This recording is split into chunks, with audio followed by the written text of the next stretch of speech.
ये है कमाई का अड्डा। CNBC आवाज मोतीलाल ओसवाल स्टूडियो से लाइव।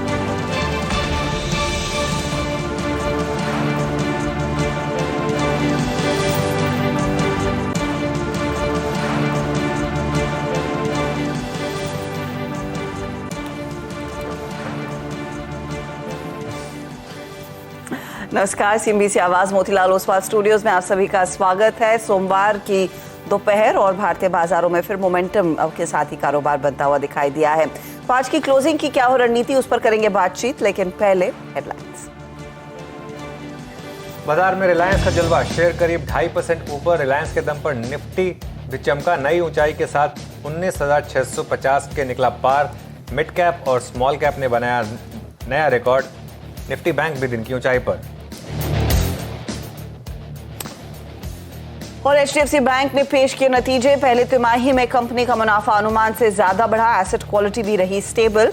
ब्याज से आय अनुमान से कम, नतीजों के बाद स्टॉक अब 2% ऊपर। रूट मोबाइल के प्रमोटर बेचेंगे अपनी पूरी 57.5% हिस्सेदारी। बेल्जियम की टेलीकम्युनिकेशंस कंपनी प्रॉक्सिमस के साथ किया करार, करीब 5,900 करोड़ रुपए में होगा सौदा। खबर के बाद शेयर 5% नीचे।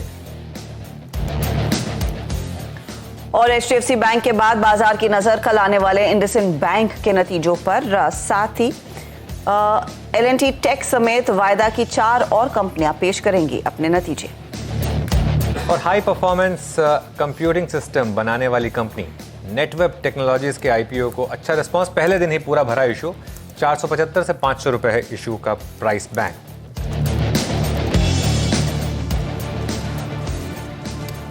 गुड आफ्टरनून और स्वागत है आपका कमाई का अड्डा में। हर्षदा और मैं मुंबई से, और वीरू हमारे नए नवेले दिल्ली ऑफिस से आपके साथ होंगे। और अगले 1.5 घंटे में मार्केट्स और स्टॉक्स की बात करेंगे। और मार्केट में क्या बोले हर्षदा, एक वन वे रैली, बुल्स का जलवा। और आज क्या हुआ है, आज बिग बॉयज़ ने कमान संभाली, और बिग बॉयज़ में भी बिगेस्ट ऑफ बिग बॉयज़। 2 सबसे बड़े स्टॉक्स मार्केट के, रिलायंस और HDFC बैंक।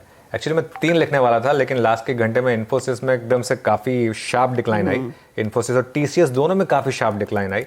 अदरवाइज तो ऑलराउंड था, मतलब पहले चारों सबसे बड़े स्टॉक्स अच्छे हो जाते हैं, लेकिन खैर बाकी का IT स्टॉक्स ठीक ठाक करें। लेकिन इन्फोसिस और TCS में हायर लेवल से क्लियर एक स्लिप आया है।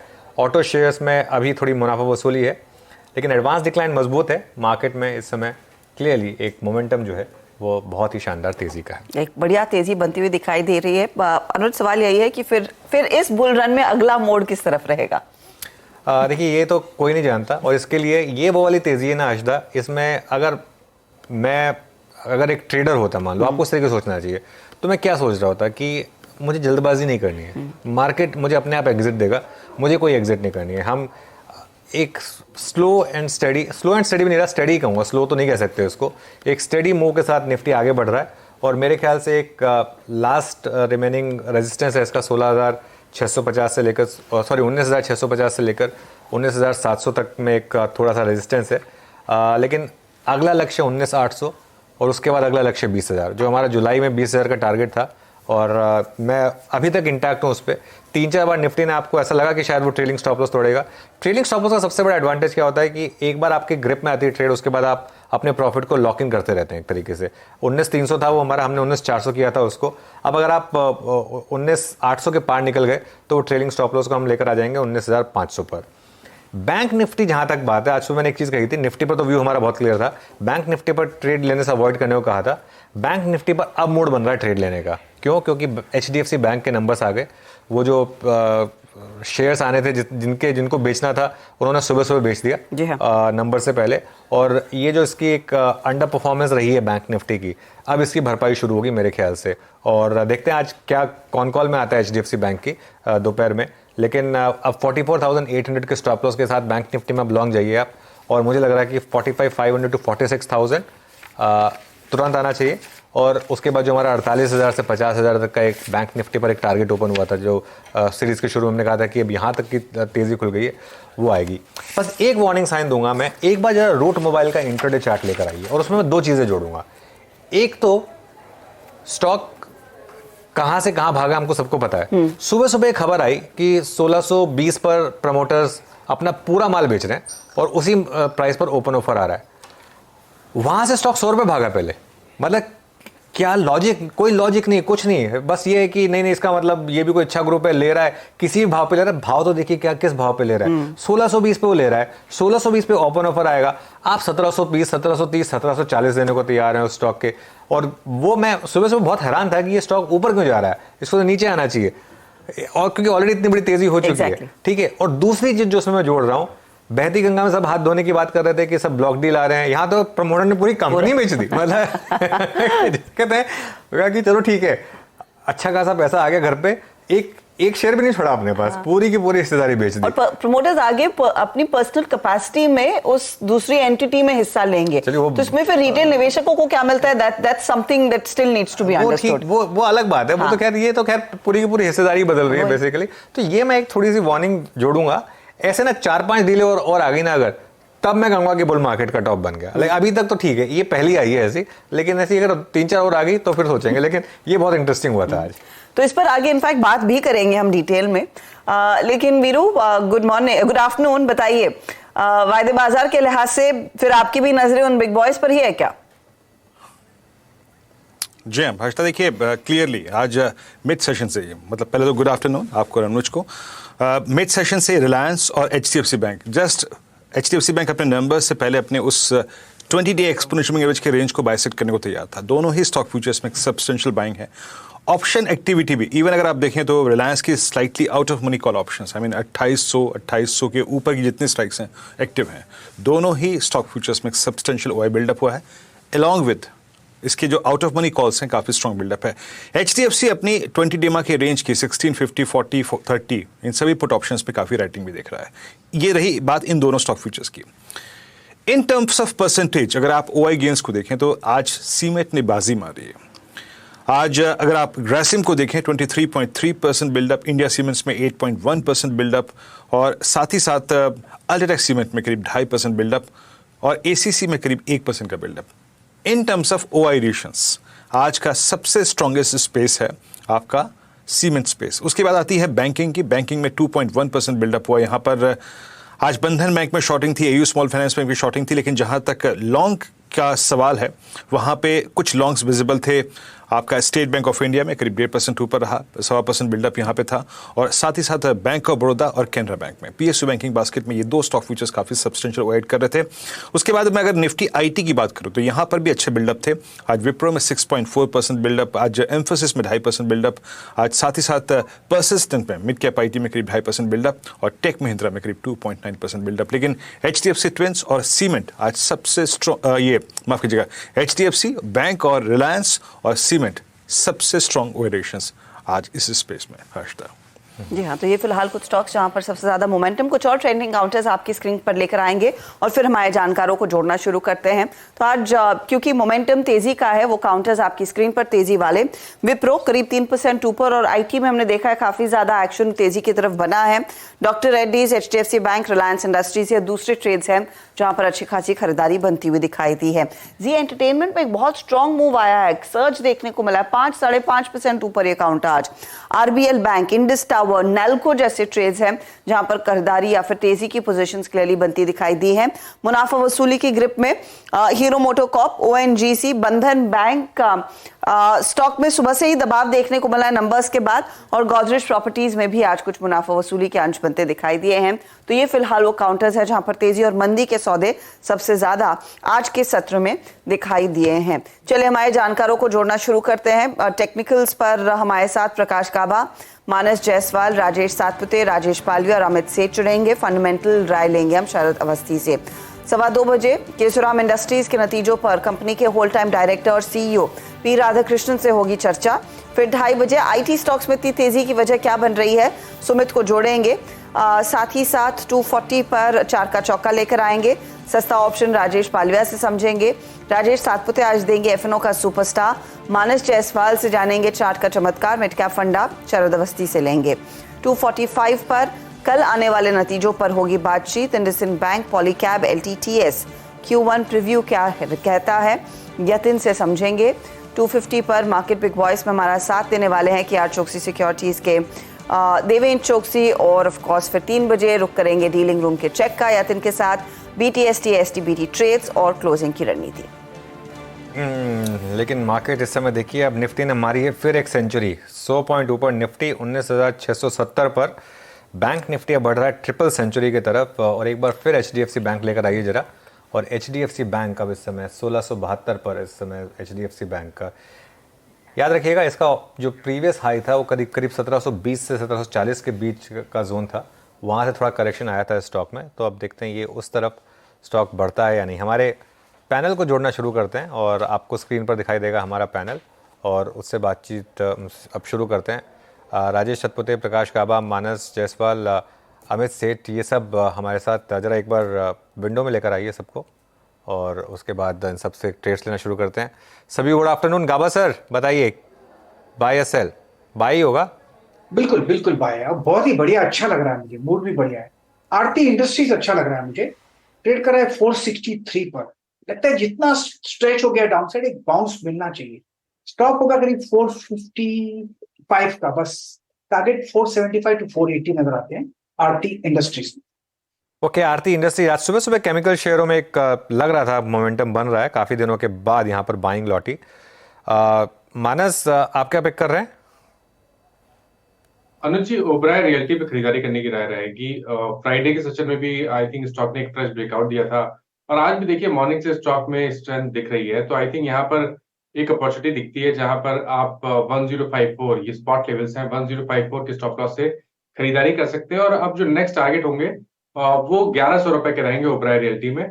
ऑप्शन में ट्रेड लेना होगा तो at the money call option 1070 वाला जो 28 रुपए पे ट्रेड हो रहा है, वहां पर आप 16 रुपए के स्टॉप लॉस से खरीदारी कर सकते हैं, और यहाँ पर आप 50 रुपए के टारगेट से कर सकते हैं। ओके, ओबराय रियल्टी एक बहुत ही स्ट्रॉन्ग ब्रेकआउट है इस स्टॉक में। 1054, 1050 की जो ट्रजेक्टरी इसने पार करी है, decent technical setup. Rajesh Satpute ji, good afternoon, आपका कन्विक्शन ट्रेड। एवरीवन, वीरेन आपने मेरे सेक्टर का नाम ले लिया, वो है cement sector.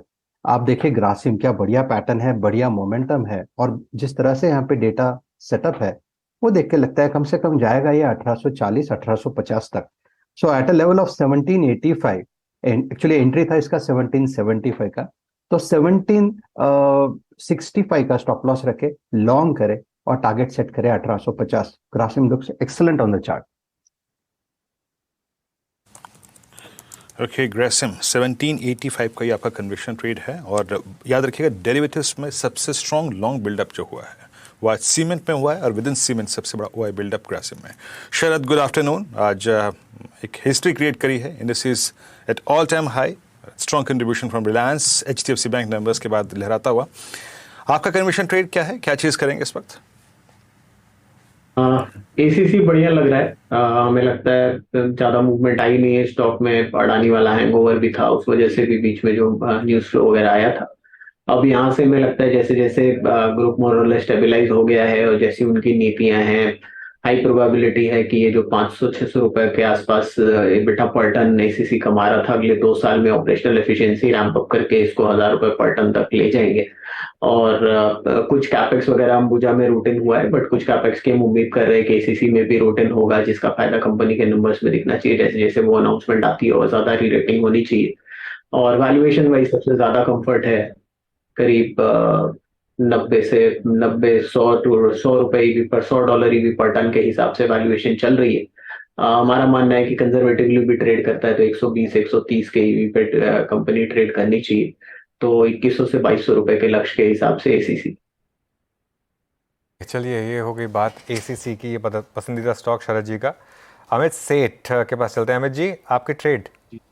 Ji, good afternoon Anuj ji, good afternoon Viren ji and everybody on the panel. Anuj ji, मुझे इस समय ट्रेड अच्छा लग रहा है। डॉक्टर रेड्डी सवेरे 10 बजे के शो में भी हमने इसे रिकमेंड किया था, वहां से ट्रेड ग्रिप में है। काफी बेहतरीन चार्ट है इसका। एक इसमें पुल बैक आया 10 और 20 डेमा पे, और आज एक स्ट्रॉन्ग बुलिश कैंडल हमने एक अच्छे रिस्क रिवॉर्ड जोन पे बनते हुए देख रहे हैं यहाँ पे। That indicates continuation of the up trend. 5215 का इसका कैश में प्राइस है। स्टॉप लॉस रहेगा 5150 का, और टारगेट्स रहेंगे 5350 के। चलिए, ये इस समय अमित सेठ की कॉल। एक बार कुछ स्टॉक्स को और देखते हैं जहाँ पर अच्छे मोमेंटम इस समय बन रहे हैं। फार्मा में एक दो स्टॉक्स में अच्छा मोमेंटम है। एल्केम लैब्स यहाँ पर अच्छा मूव दिखा रहा है। यूनाइटेड स्पिरिट्स आई थिंक सुबह सुबह गाबा सर ने पिक किया था यूनाइटेड स्पिरिट्स को, यहाँ पर अच्छे मूव्स है इस समय। इनफैक्ट गाबा सर एक बार जरा इसको रिविजिट करते हैं। सुबह आपने इस स्टॉक को लिया था वो वीरू के नए ऑफिस के सेलिब्रेशन में, तो अब यहाँ पर टारगेट अपडेट करें। बिल्कुल, ट्रेड कर रहे हैं 970। इन द नियर टर्म में इसका टारगेट करीब 1000 के करीब है, लेकिन जो सेटअप है उसके हिसाब से लगता है ये 1000 तो डेफिनेटली पार कर लेगा। हायर जोन पे देखेंगे क्योंकि लार्जर टर्म टाइम फ्रेम पे जब स्टार्ट देखते हैं तो स्ट्रक्चर में एक बहुत बढ़िया ब्रेकआउट मिला है, थोड़ा पुल अप मिल सकता है इसमें। स्टॉप होगा करीब 960 का। Chase the trend, ride the trend. मेरे ख्याल से इसमें अच्छा मुनाफा मिल सकता है। जब भी कोई डिप्स मिलती है बाइंग अपॉर्चुनिटी रहेगी यूनाइटेड स्पिरिट्स में। इंटरडे प्रॉफिट जब भी चाहे बुक कर सकते हैं।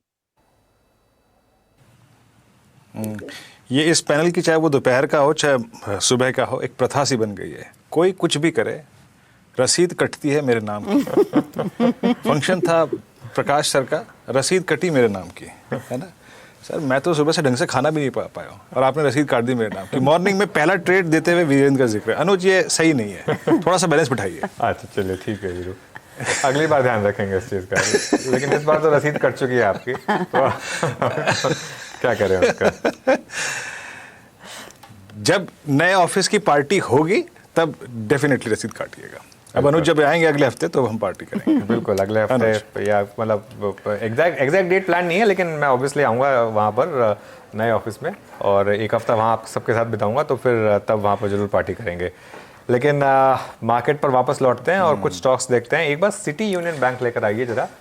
Intraday chart city union bank का। सिटी यूनियन बैंक जिसमें आई थिंक पिछले कुछ दिनों में बड़ी गिरावट आई थी, इस समय यहाँ पर थोड़ी सी एक रैली बन रही है। मानस एक बार चार्ट देखिए सिटी यूनियन बैंक का, फर्स्ट डे ऑफ रैली, क्या इसको चेस किया जाए?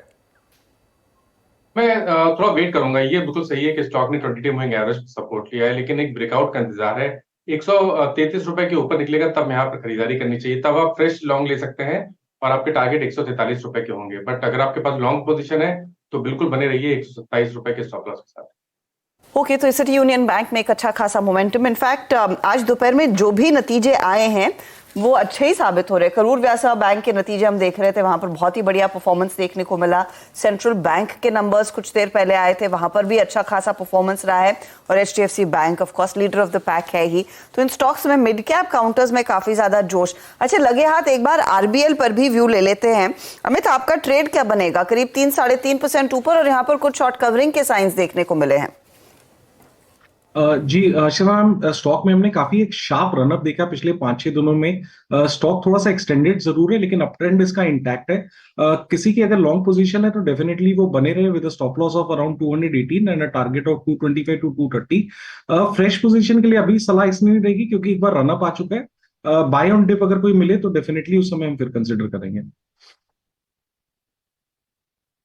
आरबीएल बैंक आई मीन सबसे strongest mover in the mid cap banking space, और इसके हंट पहले ही मिल गए थे। इसमें काफ़ी अच्छे खासे वेरिएशंस थे। अच्छा, मैं जरा एनबीएफसीज में थोड़ा सा यहाँ पर इस वक्त थोड़ा सा बिल्डअप को जरा देख रहा था कि कहाँ पे कुछ इम्प्रेस कर रहा है। डायरेक्टर साहब एक बार जरा एसबीआई कार्ड्स लेके आइएगा। एसबीआई कार्ड्स की प्लेसमेंट देखते हैं क्योंकि पूरी एनबीएफसी बास्केट में आज ये चंक में सबसे बड़ा जो बिल्डअप हुआ है वो यहीं पर हुआ है 848। मानस, आपका व्यू एसबीआई कार्ड्स पे क्या है? दरअसल मैं इस ओआई एडिशन को इसलिए थोड़ा इंपॉर्टेंस दे रहा हूँ, जरा प्लीज़ देखिएगा 844। आज ये कर्व लिया इसने एग्जैक्टली अपने 20 डेमा से और 50 डेमा से, लेकिन ये जो ओआई बिल्डअप है ये एग्जैक्टली 100 और 200 डेमा पे आया है। आप इसको इंपॉर्टेंस दे रहे हैं क्या? मेरा प्रश्न एग्जैक्टली एक बॉटम को, एक रिवर्सल को पकड़ने का था। आपका व्यू इस पर? तो देखिए, बिल्कुल आपने सही कहा। देखिए, काफी समय से, मेरे ख्याल से पिछले करीब 6 या 7 सेशन से 200 डे मूविंग एवरेज पे स्टॉक सपोर्ट ले रहा है। हालांकि 50 डे मूविंग एवरेज और 20 डे मूविंग एवरेज एक रेजिस्टेंस की तरफ प्ले हो रहे हैं। तो आपको केवल इंतजार करना है कि ये लेवल्स 20 डे और 50 डे मूविंग एवरेज ब्रीच हो जाए, तब एक लॉन्ग बनाना चाहिए। तो 855 के ऊपर आपको खरीदारी करनी है एसबीआई कार्ड में। स्टॉप लॉस लगाएंगे 839 का और फिर आप टारगेट बड़े सेट करिए, करीब 900 रुपए के। ओके, तो ये फिलहाल आपके लिए SBI कार्ड पर एक व्यू बनता हुआ दिखाई दिया है। एक मोमेंटम ट्रेड इस स्टॉक में लौटा जरूर है। अच्छा, कुछ और स्टॉक्स आप ध्यान दीजिए जहां पर अच्छी खासी हरकत देखने को मिली है ट्रेडिंग पर्सपेक्टिव के लिहाज से। जी एंटरटेनमेंट एक बार फिर आपकी स्क्रीन पर आएगा क्योंकि इसमें एक बहुत बड़ा स्पाइक फिर देखने को मिला है। 229 के लेवल्स, 6% की तेजी। इस पर अमित आपकी क्या राय रहेगी, क्योंकि फिर मोमेंटम इसने पकड़ा है और ये एक स्टॉक है जो किसी भी तरह किसी भी साइड पर सरप्राइज कर सकता है। आज के इस ट्रेंड के साथ रहेंगे? डेफिनेटली हर्षिता मैम, फिलहाल तो इसमें काफी स्ट्रॉन्ग मोमेंटम है और कल और आज की हम कैंडल देखें तो इस कैंडल के साथ वॉल्यूम अपटिक भी काफी स्ट्रॉन्ग है। तो डेफिनेटली इसमें बने रहना चाहिए। यहाँ पे भी 229 का इसका प्राइस है। स्टॉप लॉस रखेंगे लगभग 224 का और 240 तक के इसमें टारगेट्स पॉसिबल है जी एंटरटेनमेंट में। जी एंटरटेनमेंट, मैं ये सोच रहा हूँ यहाँ पे अब क्या डेवलपमेंट आ सकती है हर्षिता। आई थिंक वो जो उस दिन हम डिस्कस कर रहे थे, एक थ्योरी मार्केट की जो बन रही थी कि अप्रूवल आ जाएगा शायद सोनी मर्जर का, और at the same time Puneet Goenka और सुभाष चंद्रा ना रहे कंपनी में, तो एक out and out MNC company बन जाए। ये मेरे ख्याल से मार्केट एक अज्यूम करके चल रहा है। और NCLT में नॉर्मली जब भी ऑर्डर रिजर्व होता है वो फेवर में ही आता है नॉर्मली। इसके लिए एक महीने में इतनी बड़ी रैली, 22-22.5% की रैली यहाँ पर। अभी ध्यान रखिएगा, जी सोनी का जो मर्जर हुआ था उसमें एक तरीके से जो जी को वैल्यू सब्सक्राइब की गई थी वो 300 रुपये पर शेयर थी। तो स्टॉक अभी भी उन लेवल से नीचे, हालांकि अभी भी फाइनल अप्रूवल आना बाकी है, तो एक बार वो आ जाए फिर शायद इसको रिविजिट करेंगे। लेकिन अभी के लिए यहाँ पर अच्छे मोमेंटम जी एंटरटेनमेंट में। उसके अलावा मोमेंटम कहाँ पर है देखिए, उसके अलावा मोमेंटम आपको आज कुछ स्टॉक्स में डाउनवर्ड साइड पर भी है। हीरो मोटोकॉर्प लेकर आई एक बार, एक वन वे रैली के बाद अब हीरो में थोड़ा कंसोलिडेशन और हीरो में थोड़ी सी आज आपको दिखाई देगी डिक्लाइन। लेकिन उसके अलावा कहाँ पर मोमेंटम है, ग्रासिम की हमने चर्चा की, ग्रासिम पर कॉल भी हो गई। डॉक्टर रेड्डी सुबह पिक किया गया था, वहाँ पर अच्छी खासी बात हो गई। एक बार जरा कोफोज लेकर आइए। कोफोज अब इस समय डे लो पर, और कोफोज में आज थोड़ी सी प्रॉफिट बुकिंग, ओपन इंटरेस्ट थोड़ा कम हुआ है कोफोज में यहाँ पर। और इवन LTI माइंट्री, कुछ मिड कैप IT स्टॉक्स में, LTI तो खैर लार्ज कैप हो गया, कुछ मिड कैप स्टॉक्स में थोड़ी सी प्रॉफिट टेकिंग है। कोफोज मानस क्या व्यू होगा यहाँ पर? देखिए, व्यू तो अभी भी बहुत पॉजिटिव है क्योंकि स्टॉक ने एक बहुत ही इंपॉर्टेंट हर्डल जो कि 4800 के आसपास था उसको ब्रीच किया और वहां पर भी बाइंग इंटरेस्ट देखने को मिल रहा है। आई थिंक ये रैली अभी भी कंटिन्यू रहेगी। आई थिंक 52-50 तक के टारगेट्स पॉसिबल हैं, तो खरीदारी करने की राय रहेगी अभी भी। अगर एक छोटा सा करेक्शन 4900 तक देखने को मिले तब आप खरीदारी करिए 4800 के स्टॉप लॉस से। टारगेट 5250, 5200, 5250 के आसपास के रहेंगे। ओके, कोफोज मिड कैप IT में सुबह भी ये ट्रेड हमने ग्रिप किया था और अच्छा करता हुआ इस वक्त आपकी स्क्रीन पे करीब करीब 4948 के जोन में। अच्छा, कुछ ऐसे sectors with in the sector, कुछ चीज़ है जो जिसे कहते हैं ना, डाइवर्जेंस है, उसको पकड़ने की कोशिश करते हैं। निफ्टी ऑटो इंडेक्स लेके आइएगा। निफ्टी ऑटो इंडेक्स आपकी स्क्रीन पे इट्स 15504। मेरे ख्याल से आज बहुत दिनों बाद इसने अपने 10 डिमा की ट्रेजेक्ट्री को रिविजिट किया था। सुबह निफ्टी ऑटो में कह रहा हूँ, इट्स 15522 नाउ। ऑलमोस्ट आज अपनी 10 डिमा की ट्रेजेक्ट्री को छुआ था। लेकिन विद इन दैट सेक्टर ज़्यादातर स्टॉक्स में जब शॉर्टिंग है, मेरे ख्याल से अपोलो टायर्स में शॉर्टिंग है आज आपका आयशा मोटर्स में थोड़ी शॉर्टिंग थी, हीरो मोटोकॉर्प में शॉर्टिंग थी। आप जरा अशोक लेलैंड लिखे आइए एक बार। अशोक लेलैंड में ऑप्शन एक्टिविटी बहुत स्ट्रॉन्ग है और मैं देख रहा था कि इसकी 170 का पुट ऑप्शन, इसमें काफ़ी स्ट्रॉन्ग राइटिंग भी है और ओवरऑल करीब 4.7% का बिल्डअप है। अमित, आपने इसके आई थिंक ऑप्शन स्टैट्स को भी देखा होगा। इनफैक्ट मैं आपको बताना भी चाहूँगा जो मुझे इम्प्रेस कर रहा था, क्योंकि एक तो ये स्टॉक अपनी ऑल टाइम हाई ट्रेजेक्ट्री में है, प्लस इसकी ऑप्शन एक्टिविटी काफ़ी स्ट्रॉन्ग है। आपका व्यू इस वक्त अशोक लेलैंड में कैसे अप्रोच करना चाहिए इस स्टॉक को? जी Viren ji, in fact Ashok Leyland is the strongest stock in the auto sector. इसका रिलेटिव स्ट्रेंथ देखें तो नंबर 1 आता है जितने भी ऑटो स्टॉक्स को हम कंपेयर करें। It's on the verge of a very large breakout. अगर इसका वीकली चार्ट्स भी देखें तो अशोक लेलैंड एक बहुत लार्जर ब्रेकआउट है कि कगार पे है। It of course play out करने में थोड़ा टाइम लगेगा, बट पोजिशनली काफी स्ट्रॉन्ग है। इस स्टॉक में डेफिनेटली अभी भी पोजीशन बनाई जा सकती है। स्टॉप लॉस हम रखेंगे लगभग 170 रुपए का और टारगेट्स इसमें 180 से 182 के अशोक लेलैंड में पॉसिबल है। जी हाँ, अशोक लेलैंड में इसके ऑप्शंस के जब स्टैट्स दिख रहा था तो इसकी जो आउट ऑफ मनी कॉल्स हैं 175 पे 1883 कॉन्ट्रैक्ट्स और इनफैक्ट 180 की कॉल में आज 1673 कॉन्ट्रैक्ट्स और फाइनली 170 का जो कॉल राइटर था उसने ओआई शेड कर लिया। दैट मीन्स पहले ये एग्रीमेंट नहीं बन पा रहा था कि ये 171 के ऊपर सेटल होगा कि नहीं होगा मिड सीरीज में, लेकिन फाइनली उसका एग्जिट और 175 180 की स्ट्राइक्स में एक स्ट्रॉन्ग बिल्डअप है। फिर एक स्पेस में और आइए, let's move to capital goods. यहाँ पे वोल्टास में आज प्राइस अप था, ओआई घटा, that means short covering. But जरा एक बार बीएचएल लेके आइए, बीएचएल स्पॉट को डिस्कस करते हैं। इट्स 94। शरद, बीएचएल पे आपका व्यू, ये इसने एक अच्छी जर्नी तय करी है। लास्ट 2-3 महीने में फ्रॉम लास्ट रिपोर्टेड अर्निंग्स, उसके बाद एक बहुत बड़ी शॉर्ट कॉल भी आई थी इस पे 61 के व्यू पर के टारगेट के साथ, लेकिन इसका प्राइस बिहेवियर स्ट्रॉन्ग रहा। 92 93 पे आपका कोई कन्विक्शन बन रहा है बीएचएल पे शरद? हमारा ये मानना है कि पूरे स्पेस में वैल्यूएशन थोड़ी सी एक्सपेंसिव साइड पे ट्रेड कर रही है और बीएचईएल में आने वाले नंबर्स में भी हम ये उम्मीद कर रहे हैं कि काफी स्ट्रॉन्ग री रेटिंग की संभावना है। रिसेंटली एक न्यूक्लियर प्लांट भी इन्होंने चालू किया है और हमें लगता है हाइड्रोजन बिजनेस में भी इनके पास काफी काम आएगा आने वाले समय में। और नॉर्मली थर्मल पावर में भी जिस टाइप की कैपेक्स की योजना है उसका भी फायदा इनको मिलना चाहिए। तो अभी हम लोग FY25 की अर्निंग ₹4 के आसपास पकड़ रहे हैं। कंजर्वेटिवली भी मिला तो हमारे हिसाब से 30 का मल्टीपल मिलना चाहिए, तो 120 तक के लक्ष्य लगता है मुझे कि संभव है इसमें। ओके, अच्छा एक बार जरा कुछ और स्टॉक्स रख लेते हैं। जी लग रहा है शायद टेम्पररी फ्रीज की तरफ बढ़ रहा है अब 8%। जी एंटरटेनमेंट 231.90 यहाँ पर फ्यूचर्स में। उसके अलावा वोडाफोन आइडिया में एक अच्छा मूव रहा है आज। दीपक नाइट्राइट, ये केमिकल्स बास्केट में इस समय अच्छा कर रहा है स्टॉक। एल्केम लैब्स फार्मा में, लेकिन क्लियरली इस समय का स्टॉक ऑफ द मोमेंट जी है। मिड कैप इंडेक्स थोड़ा हल्का हुआ है, ज़रूर ध्यान रखिएगा थोड़ा सा, लेकिन बीच बीच में इस तरह से चलता रहता है। कई बार इस तरीके से mid cap index cool off हुआ है, अगले दिन फिर रैली आ जाती है, लेकिन आज थोड़ा सा कूल ऑफ हुआ है मिड कैप इंडेक्स। लेकिन हर्षता, निफ्टी अभी भी 100 पॉइंट ऊपर। एक मैनेजमेंट है हमारे साथ अब। जी हाँ, केशुराम इंडस्ट्रीज अनुज, और यहाँ पर हमने देखा जो सीमेंट बिजनेस है वो ज़्यादा बेहतर करता हुआ दिखाई दिया है कंपनी के लिए, और उसी का ज़्यादा फायदा दरअसल नंबर्स में भी देखने को मिला है। पहली तिमाही में अगर आप ध्यान दें तो कंपनी की आय में 12% की बढ़त रही, मार्जिन 6.5% के आसपास आए हैं, और जो घाटा था वो कम होता हुआ दिखाई दिया है पिछले साल से इस साल की अगर आप तुलना करें पहली तिमाही की।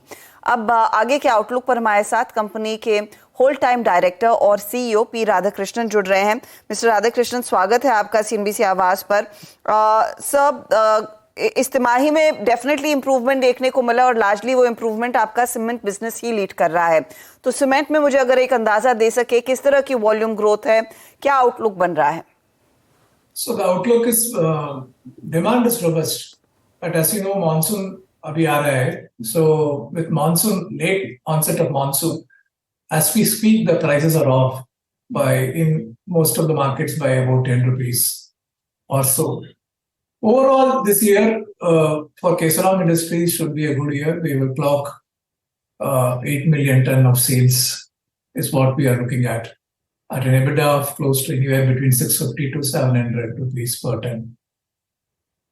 Basically, you're maintaining your guidance and you're not changing that. Pricing को लिहाज से महाराष्ट्र, Southern India में क्या range देखने को मिलेगी in the coming 2 months? So the coming 2 months, prices are likely to firm up post September. Probably between June and July, prices have come off, as I said, in the core markets of Maharashtra and parts of Telangana. We expect the prices to firm up from September onwards, or at least October, if not September. Okay. Second quarter is a weak quarter for cement. It's likely to be so. That's the way I look at it. Okay ये point taken sir. Cement business पे बात हुई, pricing को लेकर बात हुई। मैं एक पॉइंट पे आना चाहूँगा सर मिस्टर कृष्णन कि केशोराम इंडस्ट्री एग्जैक्टली अपने जो वो हाई कॉस्ट कुछ जो डेट्स थे उनको रीपे करने की बात की या फिर उनको रिफाइनेंस करने की बात हो रही थी 1800 करोड़ रुपए की। एग्जैक्ट इस वक्त सिचुएशन क्या है? और मैं आपसे पूछना चाहूँगा सर, इस रिफाइनेंसिंग के बाद आपका जो आउटस्टैंडिंग डेट होगा उस पर आप क्या यील्ड पे कर रहे हैं, और उस यील्ड के साथ आपका जो सालाना इंटरेस्ट बर्डन था वो कितना कम हो जाएगा? So there are two parts to it. One is we are today at 19%. That's where we are. So one, we can come down to 15% from 19%, or we can go straight away to 12 to 13%. We are working in between the two, and what best we could achieve, we are looking at. Refinancing is fairly intense way the organization is working, and it should get completed by maybe 3 to 4 months from now. That's the outer limit. I look at refinancing to be completed. Sir, if you could give me an idea, rayon business को लेकर आप लोगों का क्या plan है? क्योंकि वही business है जो इस समय ड्रैग कर रहा है, beat in terms of revenue और beat in terms of EBITDA. How soon is this likely to turn the corner? I agree, but Rayon has got an exciting product in the name of transparent paper, which is a replacement for plastic. As I indicated probably during last quarter results, we are working on a definitive agreement where we have signed a MOU with a global major on that. Already we have got a technology tie-up. So once that is in place, Rayon will be a sustainable EBITDA earning business. For sure, the subsidiary will be. The way we look at presently, Kesoram doesn't want to support the subsidiary.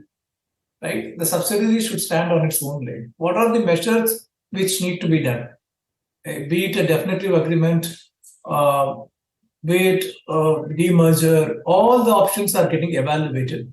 Whatever it takes for the subsidiary to stand up on its own leg faster and be EBITDA positive, we will do it. So all actions are afoot, and we should see the conclusion of this action by maximum by September, October. That's where I look at. Okay, rayon business पे बात हो गई, interest burden पे बात हो गई, date पे बात हो गई, सीमेंट बिजनेस पे बात हो गई. सर, आप लोगों ने टॉप लाइन को इम्प्रूव करने के लिए सिग्निफिकेंट स्टेप्स लिए हैं. आप लोग इनफैक्ट एक जापान में जेवी भी ढूंढ रहे थे जिसमें ट्रांसपेरेंट पेपर बिजनेस को लेकर आपकी योजनाएं थी. वहाँ पे स्थिति क्या है और एग्जैक्टली इस वक्त ग्राउंड सिचुएशन क्या है, और ये क्या इस फिस्कल में ये बिजनेस कोई कंट्रीब्यूट करेगा आपके टॉप लाइन में? So this will get, as I indicated, the definitive agreement we expect to be completed.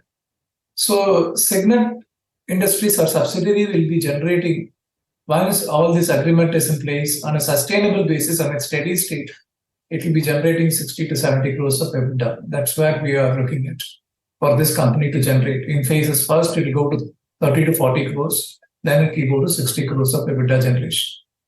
So the platform should be set by this year. That's where in next couple of quarters the platform will be set, and Signet will not be a cash burning business anymore after this.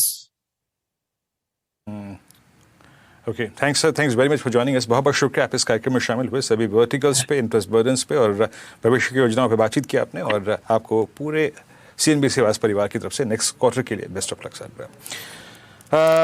एक बार जरा indices लेके आइए और चलते हैं अब axis securities के राजेश पालवी जी की तरफ. राजेश जी, गुड आफ्टरनून, कार्यक्रम में स्वागत है आपका. राजेश जी, आप इस चलते हुए बाज़ार में, एक बहुत स्ट्रॉन्ग बाज़ार में, आपको वाकई स्टॉक्स को आइडेंटिफाई करना और एक अच्छा ट्रेड निकालना और भी मुश्किल हो जाता है. आपका कन्विक्शन ट्रेड क्लोजिंग में क्या चीज़ कर रहे हैं आप? गुड आफ्टरनून वीरेन जी, गुड आफ्टरनून एवरीवन. सो अभी हमें लगता है कि यहाँ पे अल्केम लैब पे फोकस रखना चाहिए. जिस तरीके से यहाँ पे फार्मा और हेल्थ केयर स्टॉक्स में एक बाइंग इंटरेस्ट बना हुआ है, तो यहाँ पे अल्केम यहाँ पे काफी अट्रैक्टिव लग रहा है. स्टॉक ने अपने प्रीवियस स्विंग हाई को भी यहाँ पे ब्रेकआउट किया है. हमें लगता है स्टॉक में, अल्केम में फ्यूचर में जो टारगेट हमें लगता है आते हुए दिख सकते हैं, वो करीब 3700 3740 तक के अपसाइड यहाँ पे आते हुए दिख सकती है. स्टॉप लॉस यहाँ पे जो रखना होगा वो करीब होगा 3615 के आसपास. वो जो दूसरा स्पेस हमें यहाँ पे अट्रैक्टिव लग रहा है वो है केमिकल स्पेस, और हमें लगता है केमिकल स्पेस में अब यहाँ पे एसआरएफ पे भी फोकस रखा जा सकता है. एसआरएफ में एक बड़े करेक्शन के बाद अब स्टॉक में एक रिवर्सल के साइन यहाँ पे बनते हुए दिख रहे हैं. जिस तरीके से यहाँ पे शॉर्ट कवरिंग का डेटा यहाँ पे बनते हुए दिख रहा है, हमें लगता है एसआरएफ यहाँ से फर्दर तेजी एक्सटेंड करते हुए दिख सकता है. 2300 तक के अपसाइड के टारगेट के लिए एसआरएफ बाय किया जा सकता है. 2210 के आसपास का स्टॉप लॉस होगा. ओके, चलिए, ये हो गई बात एसआरएफ की. आज केमिकल स्टॉक में देखिए एक एक करके सब स्टॉक्स में आपको आज बाय कॉल्स मिली है. लेकिन एक बार जरा रूट मोबाइल वापस लेकर आइए और स्टॉक देखिए जो सुबह शानदार तेज़ी में था। अब वो स्टॉक इस समय डे लो पर और शायद 9% नीचे 1759 तक जाकर अब 1489 पर, और कंपनी के प्रमोटर्स ने अपनी पूरी 57.5% हिस्सेदारी बेचने का ऐलान किया है। जर्मनी की टेलीकम्युनिकेशंस कंपनी प्रॉक्सिमस ओपल के साथ ये करार किया गया है, और उसके साथ ही रूट के प्रमोटर भी प्रॉक्सिमस ओपल में 14.5% निवेश करेंगे। भारतीय शेयर होल्डर्स पर इस सौदे का क्या असर पड़ेगा, इस पर बातचीत के लिए हमारे साथ अरिहंत कैपिटल के आशीष महेश्वरी जुड़ गए हैं। Ashish ji, good afternoon. पहले तो इस सौदे को समझा जाए, क्योंकि यहाँ पर प्रमोटर्स बेच रहे हैं हिस्सा और ओपन ऑफर आ रहा है, तो एक existing company as it is रहेगी, बस प्रमोटर चेंज हो रहे हैं, यही तरीके समझा जाए इसको? और शेयर होल्डर्स को क्या करना चाहिए यहाँ पर? ओपन ऑफर में टेंडर करें या फिर बने रहें स्टॉक में? जी बिल्कुल, आपने जैसा समझाया वैसा ही है कि जो एग्जिस्टिंग कंपनी है उसमें से प्रमोटर चेंज हो जाएंगे। जो रूट मोबाइल फैमिली थी उसकी जगह प्रॉक्सिमस ओपल अब उसके नए ओनर होंगे। तो इसके अलावा कुछ चेंज नहीं हुआ, बट बिजनेस वाइज काफी कुछ चेंज हो जाएगा, क्योंकि आज देखें ये डील करने की जरूरत क्यों पड़ी रूट मोबाइल को, क्योंकि उनका जो प्रेजेंस है वो नॉर्थ अमेरिका में काफी कम है और पैन वर्ल्ड वो काफी काम कर रहे हैं, और उस मार्केट में एंट्री इतना आसान नहीं है। तो अब इसमें बेनिफिट ये रहा उनको इस डील करने का कि प्रॉक्सिमस की एक 100% सब्सिडरी है जो टेलीसाइन है, और टेलीसाइन के पास में काफी बड़ा बिजनेस है जो अब रूट मोबाइल के थ्रू इंडिया से रूट होगा। तो जितना भी टेलीसाइन बिजनेस है वो रूट मोबाइल के थ्रू करेगी। तो जो 1000 करोड़ की टॉप लाइन कंपनी आज रूट मोबाइल है, आगे आने वाले समय में ये $1 बिलियन की टॉप लाइन की कंपनी बन जाएगी, क्योंकि टेलीसाइन अपना सारा बिजनेस इस कंपनी के थ्रू रूट करेगा। भारतीय शेयर होल्डर्स को आप कह रहे हैं फिर टेलीसाइन के बिजनेस को लेकर एक्सपोजर मिलता हुआ दिखाई देगा, क्या ये समझना ठीक है आशीष? जी, तो जैसे टेलीसाइन के पास में काफी रेपुटेड नेम जैसे टिकटॉक, GoFundMe जैसे बड़े क्लाइंट हैं जिनका जो अभी बिजनेस ट्विलो और दूसरे जो लोकल प्लेयर्स हैं उनको जाता है, अब वो सारा बिजनेस आपको रूट मोबाइल में आता दिखाई देगा। तो एक आपके पास में इंडिया बिजनेस तो उनका ऑलरेडी अच्छा कर ही रहा था, इसके साथ में टेलीसाइन से जो बिजनेस आउटसोर्सिंग होगा उसका काफी बड़ा बेनिफिट यहाँ पर मिलेगा। मेरे को बताइए आशीष, क्योंकि आप इस स्टॉक को काफी समय से ट्रैक करते आए हैं और ये आपके प्रेफर्ड पिक्स में से था, ये प्रोमोटर्स को फिर पूरी हिस्सेदारी बेचने की क्या जरूरत पड़ी थी? ये क्या सौदा किसी और तरीके से नहीं किया जा सकता था? देखिए, मुझे लगता है कि उन्होंने कोशिश तो किया होगा कि माइनॉरिटी स्टेक ऑफर किया जाए प्रॉक्सिमस को, पर शायद प्रॉक्सिमस ने उनसे बिना मेजॉरिटी स्टेक लिए ये ट्रांजैक्शन नहीं करने का कहा होगा। और देखा जाए तो प्रमोटर फैमिली के लिए काफी अच्छा ट्रांजैक्शन रहा कि उन्होंने करीब 45% पैसा जो होल्डिंग कंपनी में निवेश कर दिया है, तो उसके कारण से उनको टेलीसाइन में भी उनकी हिस्सेदारी हो गई और रूट मोबाइल में भी हिस्सेदारी हो गई है। तो मुझे नहीं लगता कि कहीं किसी भी शेयर होल्डर के लिए ये यहाँ पे कुछ नेगेटिव डेवलपमेंट है। जरूर स्टॉक में थोड़ा सा ऊपर से हमने मुनाफा वसूली आते ही देखी है, बट मुझे लगता है कि एक अच्छी बाइंग रहेगा इस लेवल पे रूट मोबाइल का। प्रमोटर को तो हाथों हाथ पैसे मिल गए, जब उन्होंने एग्जिट किया वो प्रॉक्सिमस के थ्रू पैसे मिल गए, लेकिन भारतीय शेयर होल्डर को क्या वैल्यू मिलेगी इस पर्टिकुलर एंटिटी में? अगर उस पर आपकी कोई एनालिसिस है तो बताइए, क्योंकि सुबह में स्टॉक खुला मजबूत और उसके बाद हम देख रहे हैं हर टिक के साथ दरअसल यहाँ पर प्रेशर ही आता दिखाई दे रहा है। देखिए, ओपन ऑफर तो 1625 रुपए का है ही, बट मेरा मानना है कि इसमें ओपन ऑफर में शेयर अभी टेंडर नहीं करना चाहिए, क्योंकि 1625 रुपए तो सिर्फ उसकी इंडिया के बिजनेस का वैल्यू था। अब जब उसमें टेलीसाइन का इतना बिजनेस का इनफ्लो आएगा तो इसका वैल्यूएशन कहीं ज्यादा रिच आगे आने वाले समय में दिखाई देगा। और मुझे लगता है कि नेक्स्ट क्वार्टर से ये इनफ्लो, जैसे ये डील कंप्लीट होता है तो आपको अगले क्वार्टर से ही नंबर्स रूट मोबाइल के काफी बेहतरीन दिखाई देखने को मिलेंगे। फिर सवाल वही जो मैं दोबारा उसको थोड़ा घुमा के पूछता हूँ, फिर अगर प्रमोटर से ज़्यादा तो कोई नहीं जानता होगा ना अपनी कंपनी के बारे में, फिर इन प्रमोटर्स ने पूरा हिस्सा क्यों बेचा? कुछ रख लेते। देखिए, ये स्ट्रक्चर ट्रांजेक्शन में जैसे पहले ही कहा आपको कि वो माइनॉरिटी स्टेक में शायद उनका इंटरेस्ट नहीं होगा प्रॉक्सिमस का, और जो उनको डील मिल गया है कि होल्डिंग कंपनी के लेवल पर 14.5% होल्ड करना, वो ज्यादा वैल्यू एक्रेटिव है इंस्टेड यहाँ पे माइनॉरिटी स्टेक होल्ड करने की। आशीष, बहुत बहुत शुक्रिया आज हमारे साथ जुड़ने के लिए और ये बात करने के लिए हमारे साथ। तो रूट मोबाइल, तो इसमें एक सिंपल आंसर तो ये है हर्षिता, अगर आपको नहीं पसंद तो ओपन ऑफर में टेंडर कर दीजिए। 1625 रुपये पे है open offer, as simple as that. उसमें करिए आप ट्रांसफ़र, क्योंकि 26% का मेरे ख्याल से उसमें शायद ओपन ऑफर आएगा, और एक्सेप्टेंस रेशो भी मेरे ख्याल से ठीक ठाक ही रहने वाला है यहाँ पर। जो भी टेंडर करेगा शायद मिल ही जाना चाहिए। लेकिन जैसा आशीष कह रहे हैं, अगर आप इस कंसोलिडेटेड बिजनेस को लेकर बुलिश हैं, और अगर आप इस चीज़ को लेकर बुलिश हैं कि अब प्रमोटर जो वो इंडियन नहीं है और एक्चुअली एक MNC कंपनी, और ये एक MNC कंपनी बन जाएगी, तो आप बिल्कुल ना टेंडर करें, और उसके बाद आप बने रहें उसमें। ये ऑप्शन है आपके पास, ओपन ऑफर तो रहेगा ही। तो ये आपको डिसाइड करना है कि इसमें आपको रहना है या इसमें आपको टेंडर करना है या फिर बाद में बेचना है। सारे ऑप्शंस आपके पास इस समय ओपन है। लेकिन बस हाँ, एक चीज़ जो नहीं करनी चाहिए कि ओपन ऑफर प्राइस के भी 100 रुपये ऊपर स्टॉक खरीदना, जो आज कुछ लोगों ने किया होगा। क्या सोच के किया होगा वो उनकी सोच। लेकिन मार्केट की तरफ वापस लौटते हैं एक बार, और कुछ और स्टॉक्स देखते हैं यहाँ पर। SRF, हमने सुबह सुबह से आज एक्चुअली ये कुछ स्टॉक्स आइडेंटिफाई किए हैं जो केमिकल बास्केट में अच्छे मूव्स दिखा रहे हैं। अभी अभी आपको कॉल भी मिली SRF पर, ये इस समय एक अच्छा मूव दिखा रहा है। इसके अलावा एक लेकर आइए मारुति का चार्ट, एक बार इंट्राडे चार्ट मारुति का। आप देखिए कुछ स्टॉक्स में मोमेंटम आ रहा है। मारुति इस समय डे हाई पर, और जुबिलेंट फूडवर्क वो भी डे हाई पर। मारुति और जुबिलेंट दोनों में तेजी इस समय। अमित सेठ, एक बार जरा इन दोनों स्टॉक का चार्ट देखिए, मारुति और जुबिलेंट फूडवर्क्स। जी अनु जी, मारुति का अगर हम स्ट्रक्चर देखें तो इसमें हम एक करेक्टिव इसमें देखा था, जिसने लगभग अपना सपोर्ट लिया एक हॉरिजॉन्टल सपोर्ट लेवल पे। मारुति इनफैक्ट एक अच्छे रिस्क रिवॉर्ड पॉइंट पे यहाँ पे मिल रहा है। इट्स बिटवीन 10 and 20 डेमा, थोड़ा सा ट्रेड प्रीमियम कर रहा हूँ, लेकिन इसका स्ट्रॉन्ग सपोर्ट है अराउंड 9500 के आसपास। एक बुलिश पिन बार कैंडल आज के सत्र में बन रही है, जो सिग्निफाई करता है कि नीचे के लेवल से यहाँ पे बाइंग है। 9550 का इसमें स्टॉप लॉस रखेंगे। करंटली इसका प्राइस 9680 का है, और इस रिवर्सल में मुझे लगता है कि 9800 से 9900 तक के टारगेट्स मारुति में पॉसिबल है। दूसरा चार्ट अनु जी जो आपने कहा जुबिलेंट फूडवर्क्स का, वन सेकेंड जी। जुबिलेंट फूडवर्क्स बेसिकली कुछ कर नहीं रहा है, 20 डेमा के नीचे ट्रेड कर रहा है। ऊपर में काफी मूविंग एवरेजेस के हर्डल है 480 485 के आसपास। जुबिलेंट फूडवर्क में तेजी तभी बनेगी जब एक बार 486 का ये लेवल क्रॉस करता है, तब हम इसमें एक बुलिश पोजीशन बना सकते हैं, लेकिन फिलहाल एक बार इसे अवॉइड करना चाहिए। जुबिलेंट फूड्स 475। जुबिलेंट फूड्स ने कभी भी मतलब एक बहुत सस्टेनेबल मूव नहीं दिया। 495 और 510 फाइनली अगर आप देखें 510 की ट्रैजेक्टरी से ये कोलैप्स होता है बार बार। अच्छा, अनुज ने बार बार आज सीमेंट ये केमिकल बास्केट का जिक्र किया।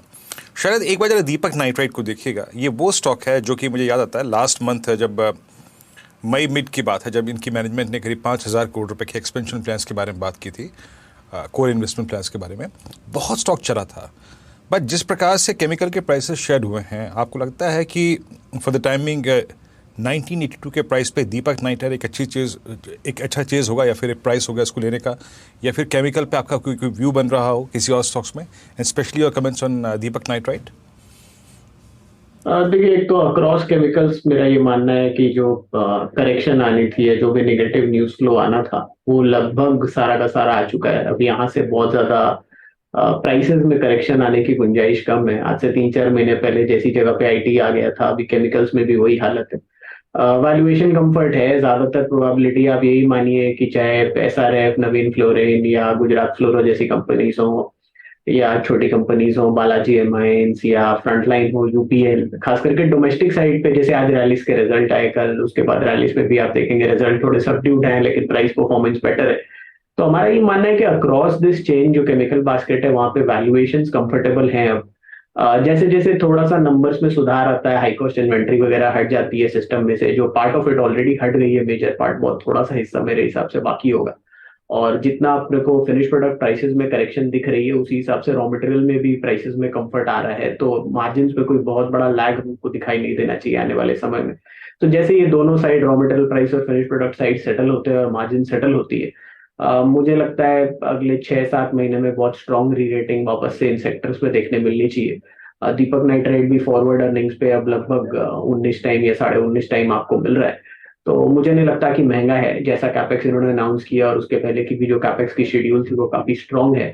तो FY25 में हम उम्मीद करें 100-110 रुपए के आसपास की अर्निंग आएगी।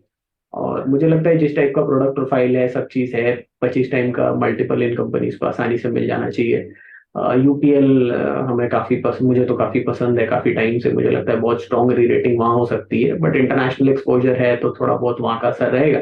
बट लार्जली मुझे लगता है कि पूरे केमिकल बास्केट में स्पेस काफ़ी अट्रैक्टिव है। रैलीज पे भी हमारा लक्ष्य करीब 275 रुपए के आसपास का है, तो वैल्यूएशन कंफर्ट है और मुझे लगता है ज्यादातर नेगेटिव न्यूज आ चुकी है, यहाँ से ज्यादा प्राइस करेक्शन की गुंजाइश नहीं। ओके अच्छा, अब एक बार जरा बैंक निफ्टी लेकर आइए। और हर्षदा, जब शो की शुरुआत हुई थी तो एक चीज़ हमने कही थी कि अब बैंक निफ्टी में कॉल लेने का टाइम आ गया, अब बैंक निफ्टी में वो ट्रेड लेने का समय आ गया, क्योंकि वो HDFC बैंक वाला ट्रिगर अब मार्केट को मिल गया। और देखिए, करीब जब हमने शो की शुरुआत की वहाँ से लेकर अब तक करीब 200 पॉइंट की रैली बैंक निफ्टी में आई है, और अब वो 45,232 इस समय बैंक निफ्टी पर, और 45,500 से 45,600 का क्लियर कट रास्ता ओपन हुआ है। और अब एक बार बैंक निफ्टी का कंट्रीब्यूशन लेकर आइए, और अब आपको उसमें दिखाई देगा HDFC बैंक सबसे ऊपर, ये 400 पॉइंट की रैली। और जरा बैंक निफ्टी में आप HDFC बैंक का एक बार कंट्रीब्यूशन देखिए, आप क्या लेवल ऑफ कंट्रीब्यूशन है इसमें बैंक निफ्टी में, 242 पॉइंट HDFC बैंक का कंट्रीब्यूशन।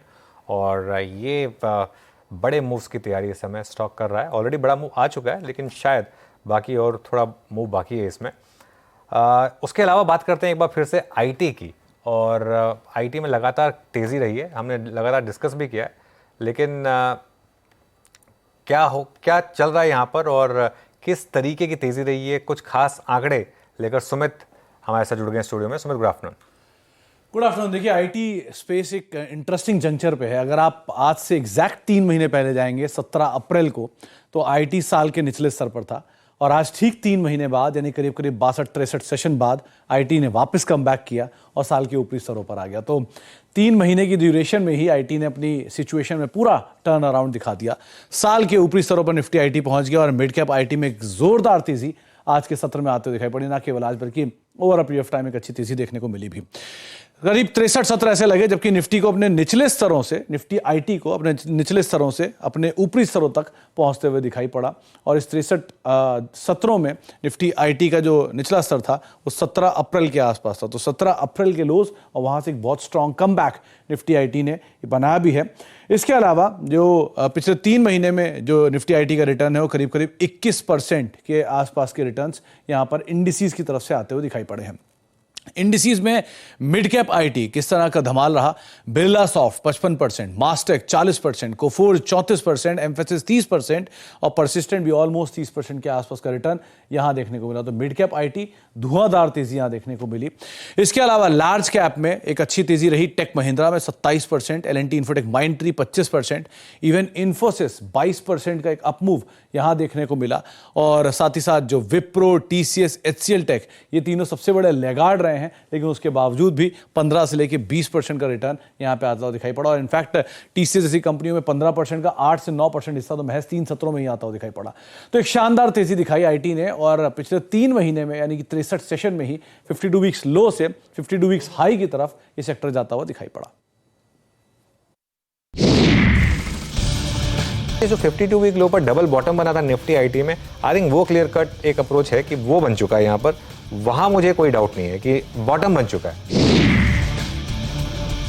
अब मुझे लग रहा है यहां से मार्केट की जो रैली है उसको शायद IT लीड करेगा अगले कुछ टाइम के लिए, इवन दो नंबर्स भले ही खराब दिखते रहे। निफ्टी IT इंडेक्स, क्योंकि आज का मुकुट, आज का ताज निफ्टी IT, मेरे हाथ में लिटरली अगर एक मुकुट होता तो मैं आज यहां लगा देता।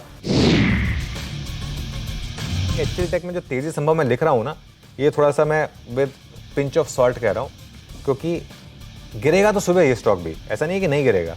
मैं क्या कह रहा हूं कि शायद लोअर लेवल से इसमें रिकवरी आएगी, शायद लोअर लेवल से इसमें रिकवरी आएगी।